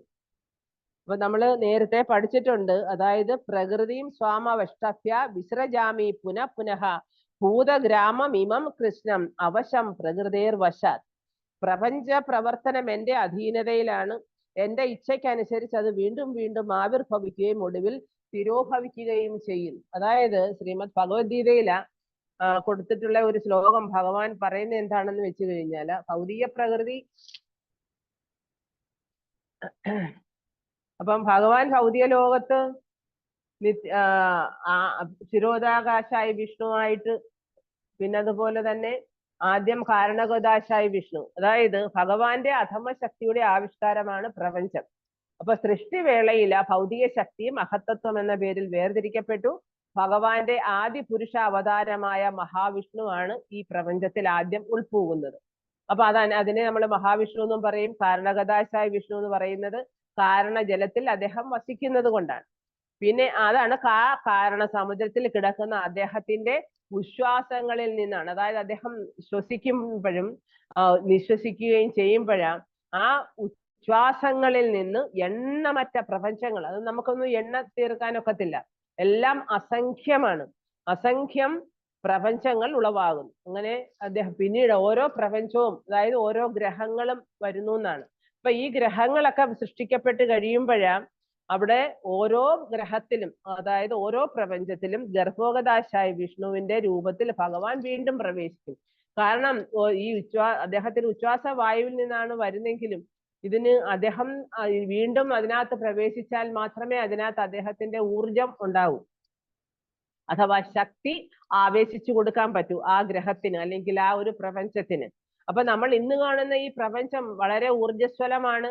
നമ്മൾ കാണുന്നത് എല്ലാ കാര്യങ്ങളും വളരെ നിഷ്ഠയോടുകൂടി, കൃത്യനിഷ്ഠയോടുകൂടി നടക്കുന്നുണ്ട്. എന്തുകൊണ്ടാണ്? മയാധ്യക്ഷേണ പ്രകൃതി സൂയതേസ ചരാചരം. അതായത് ഈ ഭൗതിക പ്രപഞ്ചം എന്ന് പറയുന്നത് എന്റെ അധ്യക്ഷതയിലാണ് പ്രവർത്തിക്കുന്നത്. അവിടെ എല്ലാം ഭഗവാൻ പിന്നിൽ, അതിന്റെ എല്ലാം ആ ഭൗതിക പ്രകൃതിയുടെ സൃഷ്ടിക്കായാലും അതിന്റെ സംരക്ഷണത്തിനായാലും എല്ലാത്തിന്റെയും പിന്നിൽ ഭഗവാൻ പ്രവർത്തിക്കുന്നുണ്ട്. അല്ലാതെ സയന്റിസ്റ്റുകൾ പറയുന്ന പോലെ ഒരു ദിവസം പെട്ടെന്ന് ഒരു സ്ഫോടനം ഉണ്ടാക്കപ്പെട്ടതല്ല ഈ പ്രത്യക്ഷ പ്രപഞ്ചം. അതിന്റെ എല്ലാം പിന്നിൽ ഭഗവാന്റെ, ഈശ്വരന്റെ കൈകളുണ്ട്, അല്ലെങ്കിൽ ഈശ്വരന്റെ പ്രവർത്തനമുണ്ട്. അതുകൊണ്ടാണ്, അല്ലെങ്കിൽ അദ്ദേഹത്തിന്റെ എന്താ പറയാ, നേരത്തെ ഞാൻ പറഞ്ഞ പോലെ സ്വീറ്റ് വിൽ, അദ്ദേഹത്തിന്റെ പരമ ഇച്ഛയോടുകൂടിയാണ് എല്ലാ കാര്യങ്ങളും സംഭവിക്കുന്നത്. അപ്പൊ അങ്ങനെ ഭഗവാൻ ഓരോ പ്രപഞ്ചവും സൃഷ്ടിക്കപ്പെട്ടതിന് ശേഷം ശിരോദകദാശായ വിഷ്ണുവായിട്ട് ഗർഭോഗദാശായ വിഷ്ണുവായിട്ട് ഓരോ പ്രപഞ്ചത്തിലും ഉൾപ്പോകുന്നു. അതിനുശേഷം അദ്ദേഹം പിന്നീട് ജീവാത്മാവിനെ സൃഷ്ടിക്കപ്പെടുന്നു. ആ ഓരോ ജീവാത്മാവിലും അല്ലെങ്കിൽ ഓരോ ഇതിലും ഭഗവാൻ ആരായിട്ടാണ് ശിരോദകാശായി വിഷ്ണുവായിട്ട് അദ്ദേഹം സ്വയം ആവിർഭവിക്കുന്നു. ആ വിഷ്ണുവാണ് അണുവിലും അന്തപ്രവിഷ്ടനാകുന്നത്. അപ്പൊ ഓരോ അണുവിലും ഭഗവാന്റെ എന്താ പറയാ സാന്നിധ്യം ഉണ്ട്. അപ്പൊ ഭഗവാൻ ഓരോ അണുവിലും പ്രവേശിക്കുന്നുണ്ട്. അതാണ് പരമാത്മാവ്, ദൃക്സാക്ഷി, നമ്മൾ അന്തര്യാമി, അന്തരാത്മാവ് എന്നൊക്കെ പറയുന്ന ഭഗവാൻ. നേരത്തെ നമ്മൾ പറഞ്ഞു ഈ അന്തര്യാമിയാണ് ആരാണെന്ന് പറഞ്ഞത്, എല്ലാത്തിന്റെയും ഉറവിടമായിട്ടുള്ള അന്തര്യാമി, ജഗത് കാരണമായ ഹിരണ്യഗർഭനായ പരമാത്മാവ് എന്ന് പറഞ്ഞു. അപ്പൊ ആ പരമാത്മാവ് എല്ലാ ജീവാത്മാക്കളിലും പരമാത്മരൂപേണ പ്രവേശിക്കുന്നു. അങ്ങനെ ജീവാത്മാക്കളെ സംബന്ധിച്ചിടത്തോളം അവരെല്ലാം പ്രകൃതിയുടെ ഗർഭത്തിൽ നിലകൊള്ളുന്നു. പൂർവ്വജന്മ കർമ്മങ്ങൾക്കനുസരിച്ച് വിവിധ നിലകൾ കൈക്കൊള്ളുന്നു. ഈ ഭൗതിക പ്രപഞ്ചത്തിന്റെ പ്രവർത്തനം അങ്ങനെയാണ് ആരംഭിക്കുന്നത്. അപ്പൊ ആ സൃഷ്ടിയുടെ ആരംഭത്തിൽ നടക്കുന്ന കാര്യങ്ങളാണ് ഇതെല്ലാം. അപ്പോ വിവിധ വിഭാഗങ്ങളിൽപ്പെട്ട ജീവജാലങ്ങളുടെ പ്രവർത്തനങ്ങളും സർഗാരംഭം മുതലേ തുടങ്ങും. സർഗം എന്ന് വെച്ചാൽ എന്താണ്? സൃഷ്ടിയുടെ ആരംഭം മുതലേ ഓരോ ജീവാത്മാക്കളുടെയും പ്രവർത്തനങ്ങളും തുടങ്ങും. അവയെല്ലാം ക്രമേണ പരിണമിക്കുകയല്ല, അതെല്ലാം ഇങ്ങനെ പെട്ടെന്ന് പരിണമിച്ചു വരികയല്ല. സ്വഭാവങ്ങളായാലും കർമ്മങ്ങളായാലും ആ ജീവാത്മാവിന്റെ രൂപങ്ങളായാലും അതെല്ലാം പ്രപഞ്ചത്തിന്റെ പ്രവർത്തനം ഈ പറഞ്ഞതുപോലെ ആരംഭം, അതായത് സൃഷ്ടിയുടെ ആരംഭം മുതൽ തന്നെ അതും തുടങ്ങും. അപ്പോ പ്രപഞ്ചത്തിന്റെ ആവിർഭാവത്തോടു കൂടി തന്നെ പിന്നെ വർഗങ്ങളിൽപ്പെട്ട ജീവികള്, മനുഷ്യര്, മൃഗങ്ങള്, പക്ഷികൾ ഇതെല്ലാം സൃഷ്ടിക്കപ്പെടുന്നു. ഇതെല്ലാം ഭഗവാന്റെ പരമേച്ഛയാണ്. അപ്പൊ കഴിഞ്ഞ പ്രളയകാലത്ത് എന്താണ് സംഭവിച്ചത്? എന്തെല്ലാം ആഗ്രഹങ്ങളോടുകൂടിയാണ് ഈ ജീവാത്മാക്കളെല്ലാം ഭഗവാന്റെ എന്തെല്ലാം ആഗ്രഹത്തോടുകൂടി ഭഗവാന്റെ ശരീരത്തിൽ ഇവര് വന്ന് പ്രവേശിച്ചോ ആ ആഗ്രഹങ്ങളെല്ലാം പിന്നീടും പുനരാവിഷ്കൃതമാവുകയാണ്, അഥവാ പുനരാവിഷ്കരിക്കപ്പെടുകയാണ്. അപ്പം നമ്മൾ ചിലര് പറയും, അതായത് ജീവാത്മാക്കൾക്ക് ഈ പ്രക്രിയയിൽ സ്വാധീനതയില്ല. എന്ന് വെച്ച് കഴിഞ്ഞാല് കഴിഞ്ഞുപോയ സൃഷ്ടികാലത്ത് അവരുടെ ജീവിതം എങ്ങനെയോ അതേ അവസ്ഥ, അവരുടെ ആ ആഗ്രഹത്തോടു കൂടിയാണോ അന്ന് അവർ ആ ജീവൻ ശരീരത്തിൽ നിന്നും പോയത്, ആ ആഗ്രഹങ്ങളുമായിട്ടാണ് വീണ്ടും സൃഷ്ടി നടത്തുമ്പം. അപ്പൊ ഒന്ന് ആലോചിച്ച് നോക്കണം, എത്ര സൂക്ഷ്മമാണ് ഇതൊക്കെ എന്ന്, കർമ്മങ്ങൾ. അപ്പൊ നമ്മൾ വിചാരിക്കും വെറുതെ ഒരു ജീവി ഇങ്ങനെ അങ്ങ് ഭൗതിക ലോകത്ത് മുളച്ചു വരികയല്ല. അതിനെല്ലാം കർമ്മത്തിന്റെ അടിസ്ഥാനത്തിലാണ് ഓരോ ജീവാത്മാവും സൃഷ്ടിക്കപ്പെടുന്നത്.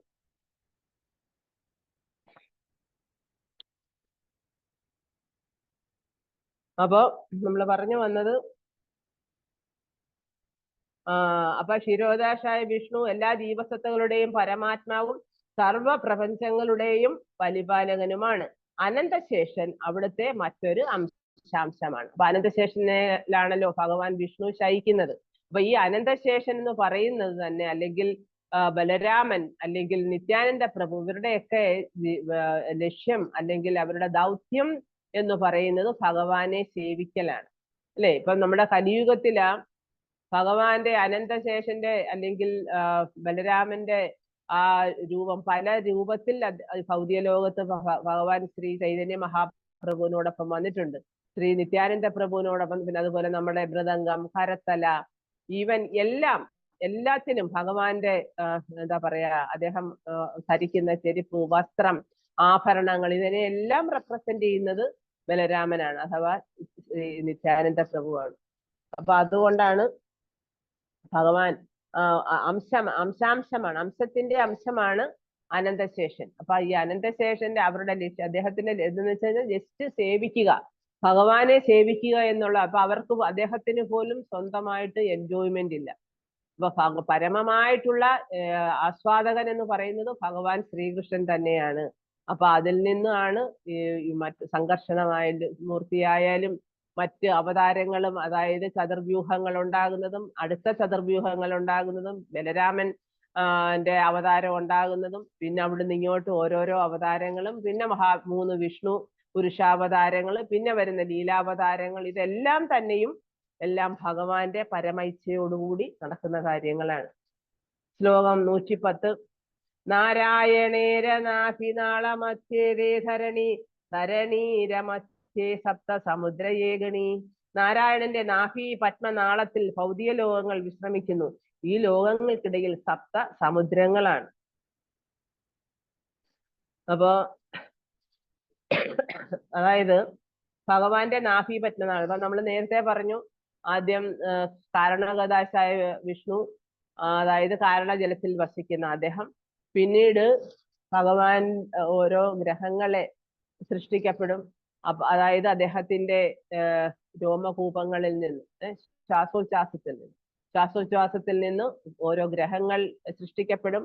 ആ ഭഗവാൻ ഗർഭോഗദാശായ വിഷ്ണുവായിട്ട് ഓരോ ഗ്രഹങ്ങളിൽ പ്രവേശിച്ചു നിൽക്കും. പിന്നെ അദ്ദേഹത്തിന്റെ ശരീരത്തിൽ, അതാണ് ഗർഭോദക പോഷൻ, അതായത് വിയർപ്പിൽ നിന്ന് അദ്ദേഹം ഇത് ഉണ്ടാക്കിയിട്ട് അദ്ദേഹം വിയർപ്പിൽ നിന്ന് വെള്ളം ഉണ്ടാക്കി അവിടെ ശയിക്കുകയാണ്. അപ്പൊ അങ്ങനെ ഇരിക്കുമ്പോഴാണ് ബ്രഹ്മാവിന്റെ സൃഷ്ടി വരുന്നത്. അപ്പൊ ബ്രഹ്മാവിനെ സൃഷ്ടിക്കുക എന്ന് വെച്ച് കഴിഞ്ഞാൽ അതും നമ്മൾ നേരത്തെ പഠിച്ചിട്ടുള്ള കാര്യമാണ് അല്ലെ. ഭഗവാന്റെ നാഭിയിൽ നിന്ന്, അതായത് സാധാരണ ജീവാത്മാവാണെങ്കിൽ പോലും അദ്ദേഹത്തിനും വളരെ യോഗ്യതയുള്ള ഒരു വ്യക്തിയാണ് ബ്രഹ്മാവാകാനായിട്ട്. അല്ലാതെ എല്ലാവർക്കും ഒന്നും ആ ബ്രഹ്മ സ്ഥാനം കിട്ടില്ല. അപ്പൊ ശിവനോളം അത്രയും ക്വാളിഫൈഡ് അല്ല, അത്രയും വിഭൂതികൾ ഇല്ല ബ്രഹ്മാവിന് എങ്കിൽ പോലും. അപ്പൊ ബ്രഹ്മാവെന്ന് പറയുന്നത് 100 വർഷമാണ് അദ്ദേഹം ജീവിക്കുന്നത്. അപ്പോ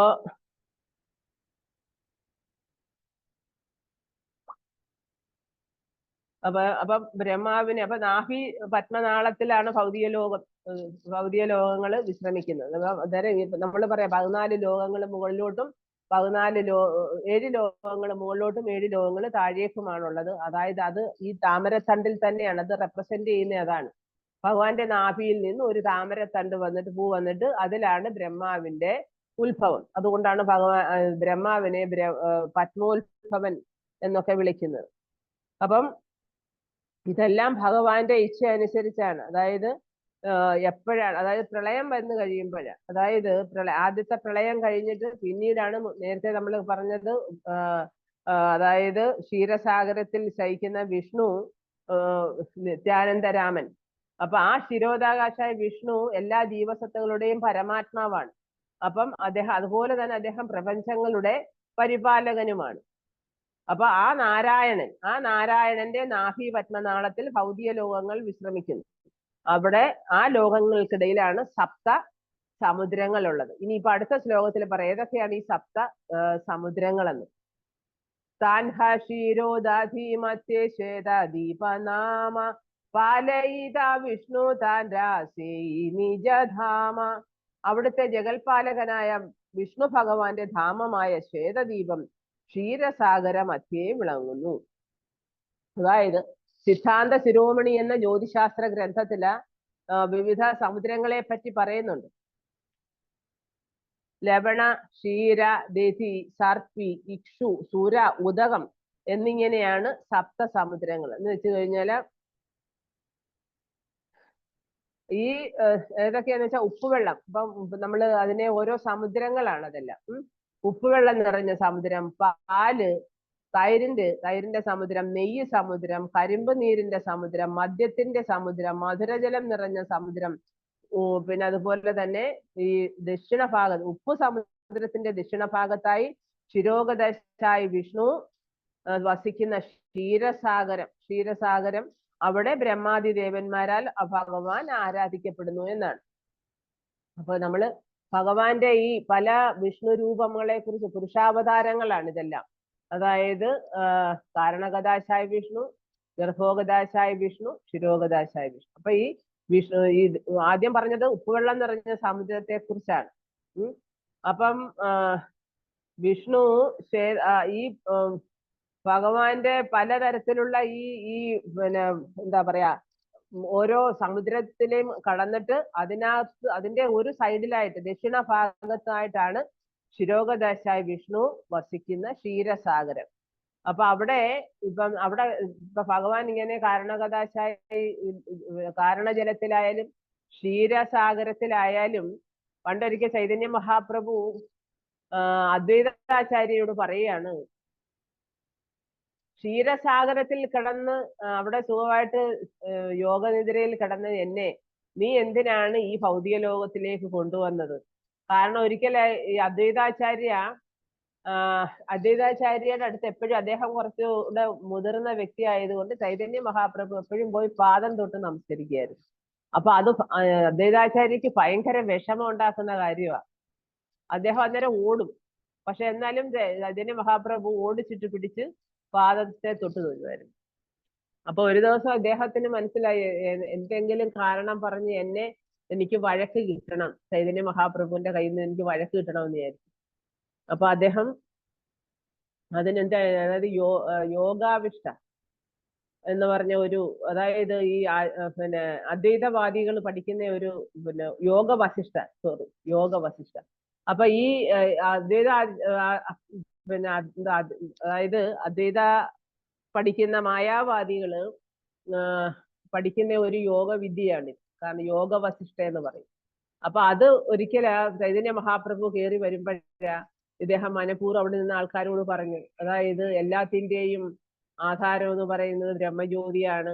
ബ്രഹ്മജ്യോതിയിൽ ലയിക്കുക, സായുജ്യം നേടുക എന്നതൊക്കെയാണ് ജീവിതത്തിന്റെ ആത്മസാക്ഷാത്കാരത്തിന്റെ ലക്ഷ്യം എന്നൊക്കെ പറഞ്ഞു കൊടുത്ത. കാരണം ചൈതന്യ മഹാപ്രഭുവിന് ഇത് ഭയങ്കര ദേഷ്യം, മായാവാദികളെ ഇഷ്ടമല്ല അദ്ദേഹത്തിന്. കാരണം യഥാർത്ഥ സത്യമല്ല അവര് പ്രചരിപ്പിക്കുന്നതും അവര് പഠിക്കുന്നതും മറ്റുള്ളവർക്ക് പകർന്നു കൊടുക്കുന്നതും.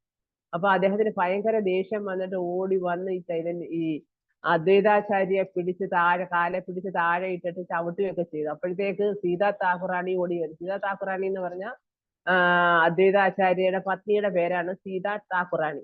അപ്പൊ അവർ ഓടി വന്നിട്ട് പറയും, അദ്ദേഹം വയസ്സായതാണ്, നിങ്ങൾ അങ്ങനെ അദ്ദേഹത്തെ ചെയ്യല്ലേ, അദ്ദേഹം മരിച്ചു പോകുമെന്നും പറഞ്ഞ് ഓടി വന്ന് അവര് കരഞ്ഞു. അപ്പൊ പക്ഷേ ഇദ്ദേഹം ഇങ്ങനെ പ്രഹരിക്കാൻ തുടങ്ങിയപ്പം അദ്വൈതാചാര്യ ഭയങ്കരമായിട്ട് ചിരിക്കാൻ തുടങ്ങി. അപ്പൊ ചൈതന്യ മഹാപ്രഭു ഓർത്തിരുവനെന്താ ഞാൻ ഇത്രയൊക്കെ അടിച്ചിട്ട് ചിരിക്കുന്നതെന്ന്. അന്നേരം അദ്ദേഹം പറഞ്ഞ എന്താന്ന് വെച്ചാൽ, ഞാൻ എത്ര കാലം കൊണ്ട് ആഗ്രഹിക്കുന്നതാണ് അങ്ങയുടെ കയ്യിൽ നിന്നൊന്ന് പ്രഹര വെക്കാൻ വേണ്ടി. അന്നേരം ആ സമയത്ത് ചൈതന്യ മഹാപ്രഭു പറഞ്ഞുകൊണ്ട് ചെയ്യുന്ന അടിക്കുമ്പോൾ പറയുന്ന കാര്യമാണ്, ഞാൻ ക്ഷീരസാഗരത്തിൽ എത്ര നല്ല സന്തോഷമായിട്ട് അവിടെ ഞാൻ സഹിച്ചുകൊണ്ടിരുന്നതാണ്. നീയാണല്ലോ എന്നെ ഈ ഒരു ലോകത്തിലേക്ക് കൊണ്ടുവന്നത്. പിന്നീട് നീ എന്താണ് ഈ യോഗവസിഷ്ഠ പഠിപ്പിക്കുന്ന ആൾക്കാരെ? കാരണം ഭഗവാൻ എന്ന് പറയുന്നത്, ഭഗവാനെ കുറിച്ചുള്ള സത്യം ശരിക്കും മനസ്സിലാക്കി കൊടുക്കാനും ചൈതന്യ മഹാപ്രഭുവിന്റെ അവതാര ലക്ഷ്യം എന്തായിരുന്നു? അദ്ദേഹത്തിന് ഈ ഭൗതിക ലോകത്തുള്ള ആൾക്കാരെ ആരാണ് യഥാർത്ഥത്തിൽ ഭഗവാൻ അല്ലെങ്കിൽ ഈശ്വരന്റെ കർമ്മങ്ങൾ എന്തൊക്കെയാണ്, വിഭൂതികൾ എന്തൊക്കെയാണ്, ഭഗവാൻ ഭഗവത്ഗീതയ്ക്കകത്തൂടെ പറയുന്നുണ്ട്. ശ്രീമദ് ഭാഗവതത്തിലൂടെ എല്ലാവിധ ലീലകളെ കുറിച്ചും വർണ്ണിക്കുന്നുണ്ട്. പക്ഷേ എന്നാലും ആൾക്കാർക്ക് ആത്മസാക്ഷാത്കാരത്തിന് കലിയുഗത്തിൽ വളരെ ബുദ്ധിമുട്ടാണ്. അപ്പൊ ചൈതന്യ മഹാപ്രഭു എന്താണ്, ഭഗവാന്റെ തിരുനാമം ജപിച്ച് മാത്രം നമുക്ക് ആത്മീയ സാക്ഷാത്കാരം നേടാം. പക്ഷെ എന്നാലും അദ്ദേഹം കുറെ സത്യങ്ങൾ വെളിവാക്കണമായിരുന്നു അദ്ദേഹത്തിന്. ആത്മീയ ലോകത്തെ കുറിച്ചും ഇപ്പൊ ഗോലോക വൃന്ദാവനത്തെ കുറിച്ചും ശ്രീമതി രാധാറാണിയെ കുറിച്ചും ഒക്കെ വളരെ എലാബറേറ്റ് ആയിട്ട്, അതായത് ഈ അചിന്ത്യ ഭേദാഭേദ തത്വം ഒക്കെ അദ്ദേഹം നമുക്ക് പറഞ്ഞു തന്നത് വളരെ ഈസിയായി മനസ്സിലാക്കാനുള്ള, ഇതൊക്കെ ഉന്നതമായ സത്യങ്ങളും ഉന്നതമായ തത്വങ്ങളുമാണ്. പക്ഷെ അതൊക്കെ സാധാരണക്കാരായിട്ടുള്ള കലിയുഗത്തിലെ വെറും നമ്മളെ പോലുള്ള ബദ്ധജീവാത്മാക്കൾക്ക് ഒന്നും മനസ്സിലാകാൻ പറ്റത്തില്ല. പക്ഷെ നമ്മൾ ആചാര്യന്മാരെ ആശ്രയിക്കുമ്പോഴാണ്, അവരുടെ കൃപാകടാശം കൊണ്ട് മാത്രമാണ് നമുക്കിതൊക്കെ കുറച്ചൊക്കെ നമുക്ക് മനസ്സിലാക്കാനും അതുപോലെ നമുക്ക് യഥാർത്ഥ സത്യത്തെ കുറിച്ച് നമുക്ക് മനസ്സിലാക്കാൻ പറ്റുന്നതിന്റെ ആ ഒരു സന്തോഷം നമുക്കുണ്ടാകുന്നു.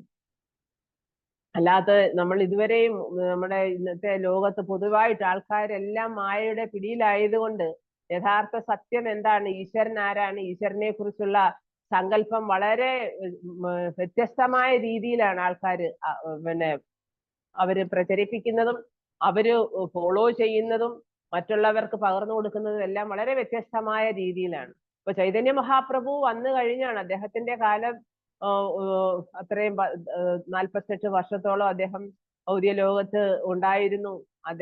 അദ്ദേഹം തന്റെ എന്താ പറയാ പിന്നെ സ്വകാര്യ ജീവിതത്തിന്റെ അതായത് ആ യഥാർത്ഥ തത്വങ്ങൾ, അതായത് ഭഗവാനെ കുറിച്ചും രാധാറാണിയെ കുറിച്ചും ആത്മീയ ലോകത്തെ കുറിച്ചും ഉള്ള വിവരണങ്ങളും ഒക്കെ അദ്ദേഹം തന്റെ സന്തത സഹചാരി, അതാണ് പാർഷദന്മാരുമായിട്ടാണല്ലോ അദ്ദേഹം വന്നത്.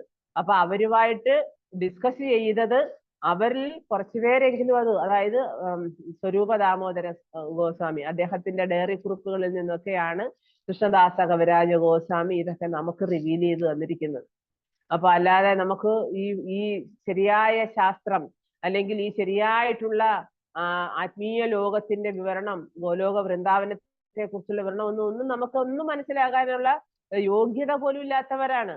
കേട്ടാലും മനസ്സിലാകത്തില്ല, നമുക്കതിന് യോഗ്യതയില്ല. പക്ഷെ ഇതെല്ലാം ചൈതന്യ മഹാപ്രഭുവിന്റെയും അദ്ദേഹത്തിന്റെ ശിഷ്യഗണങ്ങളുടെയൊക്കെ അതുപോലെ നിത്യാനന്ദ പ്രഭുവിന്റെയൊക്കെ അനുഗ്രഹം കൊണ്ടാണ്. പിന്നെ നമ്മുടെ ഗുരുപരമ്പരയിൽപ്പെട്ട ആചാര്യന്മാരുടെയൊക്കെ അനുഗ്രഹം കൊണ്ടാണ്.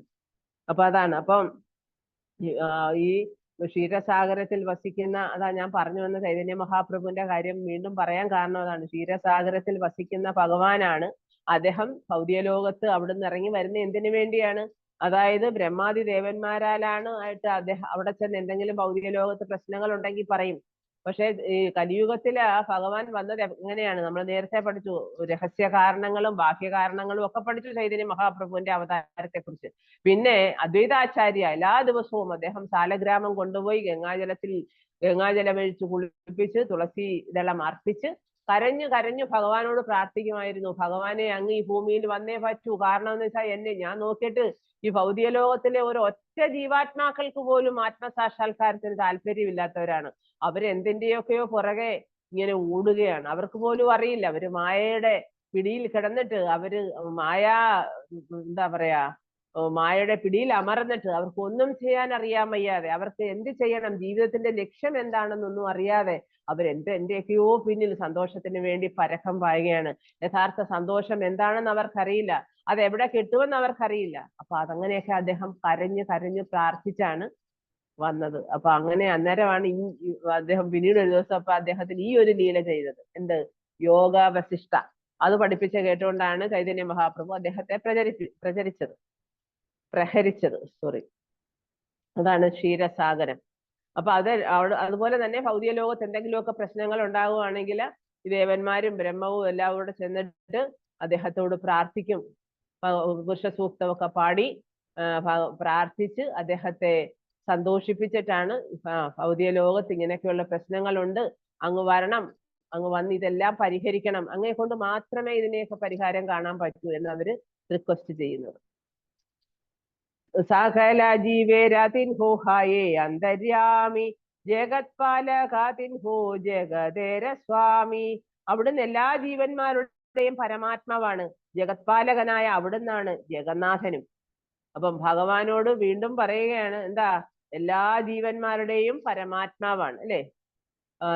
നഹലു ഗോപിക നന്ദനോ ഭവാൻ അഖില ദേഹിനാം അന്തരാത്മദൃക്. ഭഗവാനെ അങ്ങ് ആരുടെ, യശോദയുടെ മകനോ ദേവകിയുടെ മകനോ നന്ദഗോപരുടെ മകനോ ഒന്നുമല്ല, അങ്ങ് എല്ലാ ജീവാത്മാക്കളുടെയും അന്തര്യാമിയാണ്, എല്ലാ ജീവാത്മാക്കളുടെയും പരമാത്മാവാണ്. ജഗത്പാലകനായ അവിടുന്ന് ജഗന്നാഥൻ. നമ്മളിപ്പോ പറയും ജഗന്നാഥൻ. ആരാണ് ജഗന്നാഥൻ?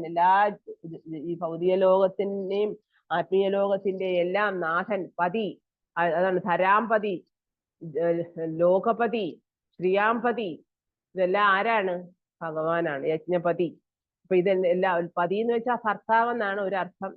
പിന്നെ പാലകൻ, പരിരക്ഷിക്കുന്ന ആൾ. ഇപ്പൊ ഭർത്താവാണല്ലോ പരിരക്ഷിക്കുന്നത് സ്ത്രീകളെ. അതേപോലെ ഈ ഭൗതിക പ്രകൃതിയിലെ അല്ലെങ്കിൽ ഭൗതിക പ്രകൃതിയെ അല്ലെങ്കിൽ ഭൂമിയെ അല്ലെങ്കിൽ ആചാര്യന്മാരെ, യജ്ഞങ്ങളെ, അതുപോലെ തന്നെ ഈവൻ ലക്ഷ്മി ദേവിയുടെ എല്ലാവരുടെയും പതി ലോകനാഥൻ എന്ന് പറയുന്ന ആരാണ്?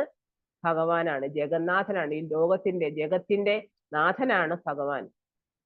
അപ്പൊ വിഷ്ണു ലോകത്തെ പറ്റി വിഷ്ണു ധർമ്മ ഉത്തരത്തിലും തിരിച്ചൊരു വിവരണം പറയുന്നുണ്ട്. അതായത് പരമശിവന്റെ രുദ്രലോകത്തിന് മുകളിലായിട്ട് 4 ലക്ഷം മൈൽ ചുറ്റളവുള്ള മർത്യന്മാർക്ക് അപ്രാപ്യമായ വിഷ്ണുലോകം എന്ന് വിളിക്കപ്പെടുന്ന ഒരു ലോകമുണ്ട്. ആ വിഷ്ണു ലോകത്തിന് മുകളിലായി സുമേരു പർവ്വതത്തിന് കിഴക്കുഭാഗത്ത് ഉപ്പുജലം നിറഞ്ഞ സമുദ്രത്തിൽ മഹാവിഷ്ണു ലോകം എന്ന് വിളിക്കപ്പെടുന്ന സുവർണ ദ്വീപുണ്ട്. ബ്രഹ്മാവും മറ്റു ദേവന്മാരും ചിലപ്പോഴൊക്കെ വിഷ്ണു ഭഗവാനെ സന്ദർശിക്കാൻ അവിടെ പോകാറുണ്ട്. വിഷ്ണു ഭഗവാൻ ഐശ്വര്യ ദേവതയോടൊത്ത് അവിടെ ശയിക്കുന്നു. വർഷകാലത്തെ 4 മാസം, അതായത് ഈ വർഷകാലത്തെ 4 മാസം നമ്മൾ ചതുർമാസ്യം എന്ന് പറയുമല്ലോ, അതാണ്. 4 മാസം അവിടെ ശേഷനാഗത്തിന്റെ ശയയിൽ നിദ്രയിലാണ് ഭഗവാൻ. അപ്പൊ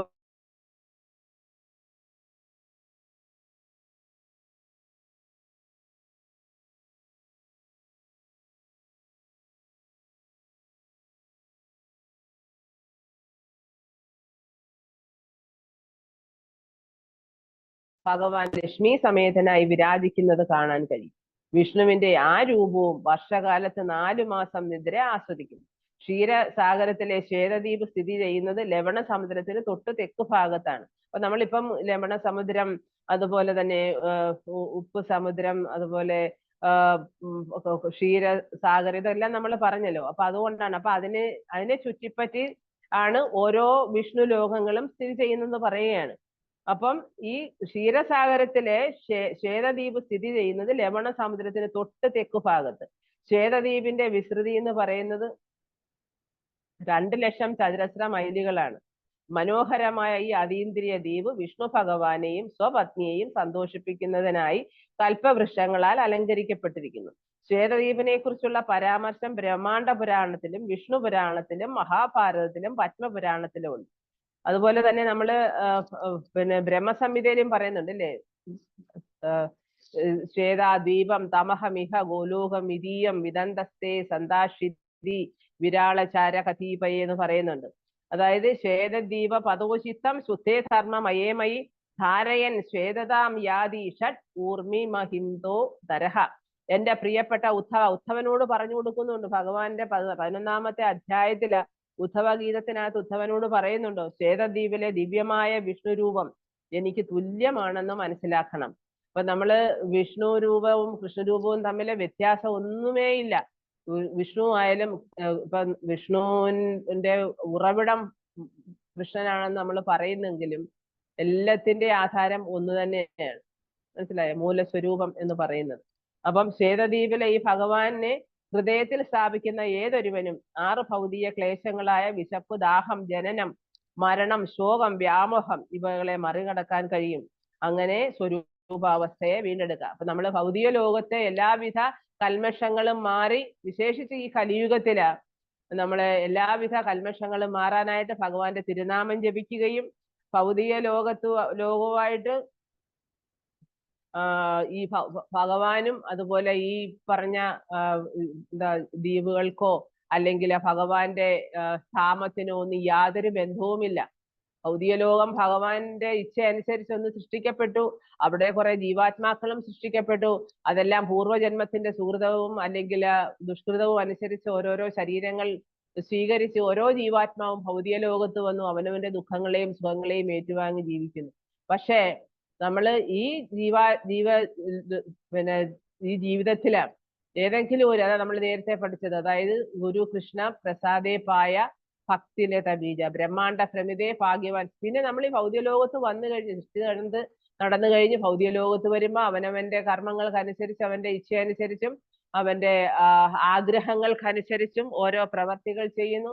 ആ കർമ്മങ്ങൾ ഒരു പക്ഷേ അത് പാപഫലങ്ങളായിരിക്കാം, ഒരു പക്ഷേ പുണ്യങ്ങളായിരിക്കാം. അതനുസരിച്ചുള്ള ജന്മം വീണ്ടും സിദ്ധിക്കുന്നു. അപ്പം പിന്നീട് അവൻ അങ്ങനെ ആവർത്തിച്ചുള്ള ജനന മരണങ്ങളാൽ ബന്ധിക്കപ്പെടുന്നു ഭൗതിക ലോകത്ത്. അപ്പൊ അതുകൊണ്ടാണ് ഇതിനെല്ലാം മറികടക്കാനായിട്ട് പിന്നെ ഭൗതിക ലോകത്ത് വന്ന് ഭൗതിക ലോകവുമായിട്ട് മായയായിട്ട് ബന്ധപ്പെട്ട് കഴിഞ്ഞാൽ പിന്നെ ഈ ദുർഗാദേവി നമ്മളെ ഇവിടെ ബന്ധനസ്ഥരാക്കും. നമുക്ക് പിന്നെ ഈ ഭൗതിക ലോകത്തു നിന്ന് പൂർണ്ണമായും എന്താ പറയാ ഒഴിഞ്ഞു മാറാനോ അല്ലെങ്കിൽ മോചനം നേടാനോ കഴിയില്ല.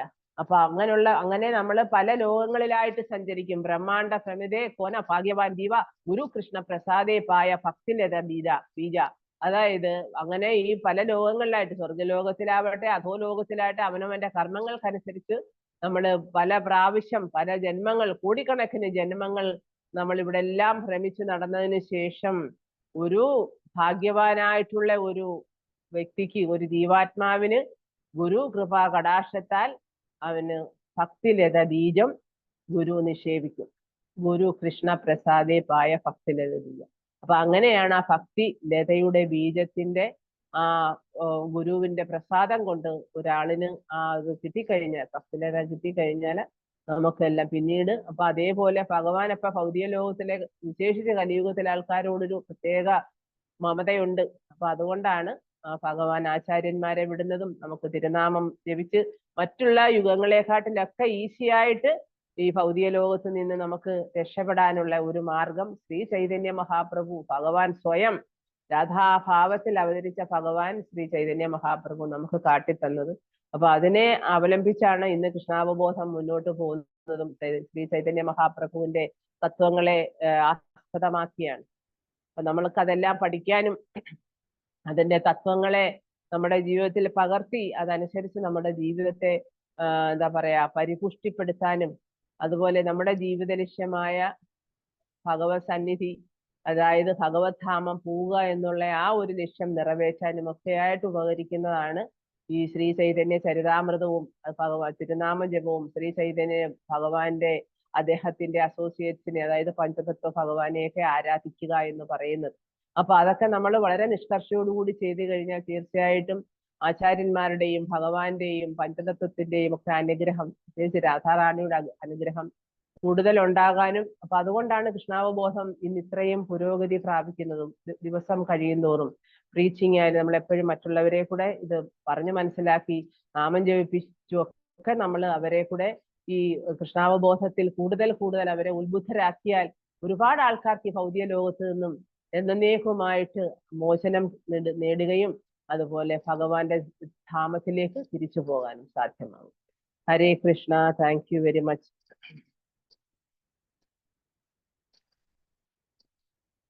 ശ്രീല ഗുരുദേവ് की जय, प्रभुपाद की जय, श्रीमद् चैतन्य चरितामृतम ग्रंथराज की जय, चैतन्य महाप्रभु की जय, नित्यानंद प्रभु की जय, श्री पंचतत्व की जय.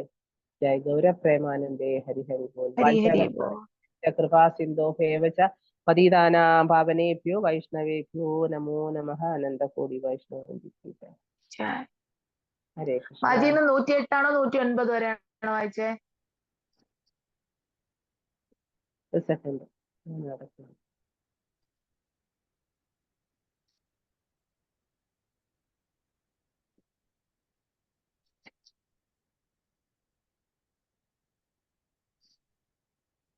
വായിച്ചത് 112 വരെ വായിച്ചു.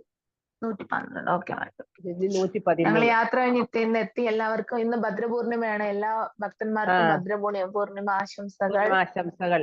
ഭാഗവതം നമ്മൾ ഇന്ന് രത്നസിംഹാസനത്തിൽ വെച്ച് ആരാധിക്കണമെന്നാണ് ശ്രീമദ് ഭാഗവതത്തെ ഭഗവാനായിട്ട് സങ്കല്പിച്ചിട്ട് അതുപോലെ ഭാഗവതം നമ്മൾ ഇന്ന് മറ്റുള്ളവർക്ക് ദാനമായിട്ട് കൊടുക്കണം എന്നൊക്കെ പറയുന്നുണ്ട്. അപ്പം നമ്മളെ കൊണ്ട് കഴിയുന്നത് നമ്മൾ ചെയ്യാൻ പറ്റുന്നത് ചെയ്യുക. പൂർണിമയും കൂടിയാണ്. അപ്പൊ എല്ലാവർക്കും ഭാദ്രപൂർണിമ ആശംസകൾ. ഭഗവാന്റെയും ഭാഗവതത്തിന്റെയും അനുഗ്രഹം ഉണ്ടാവട്ടെ എല്ലാവർക്കും. ഹരി ബോൾ, ഹരി ബോൾ. Thank you Maji. Hare Krishna. Hare Krishna. Thank you very much.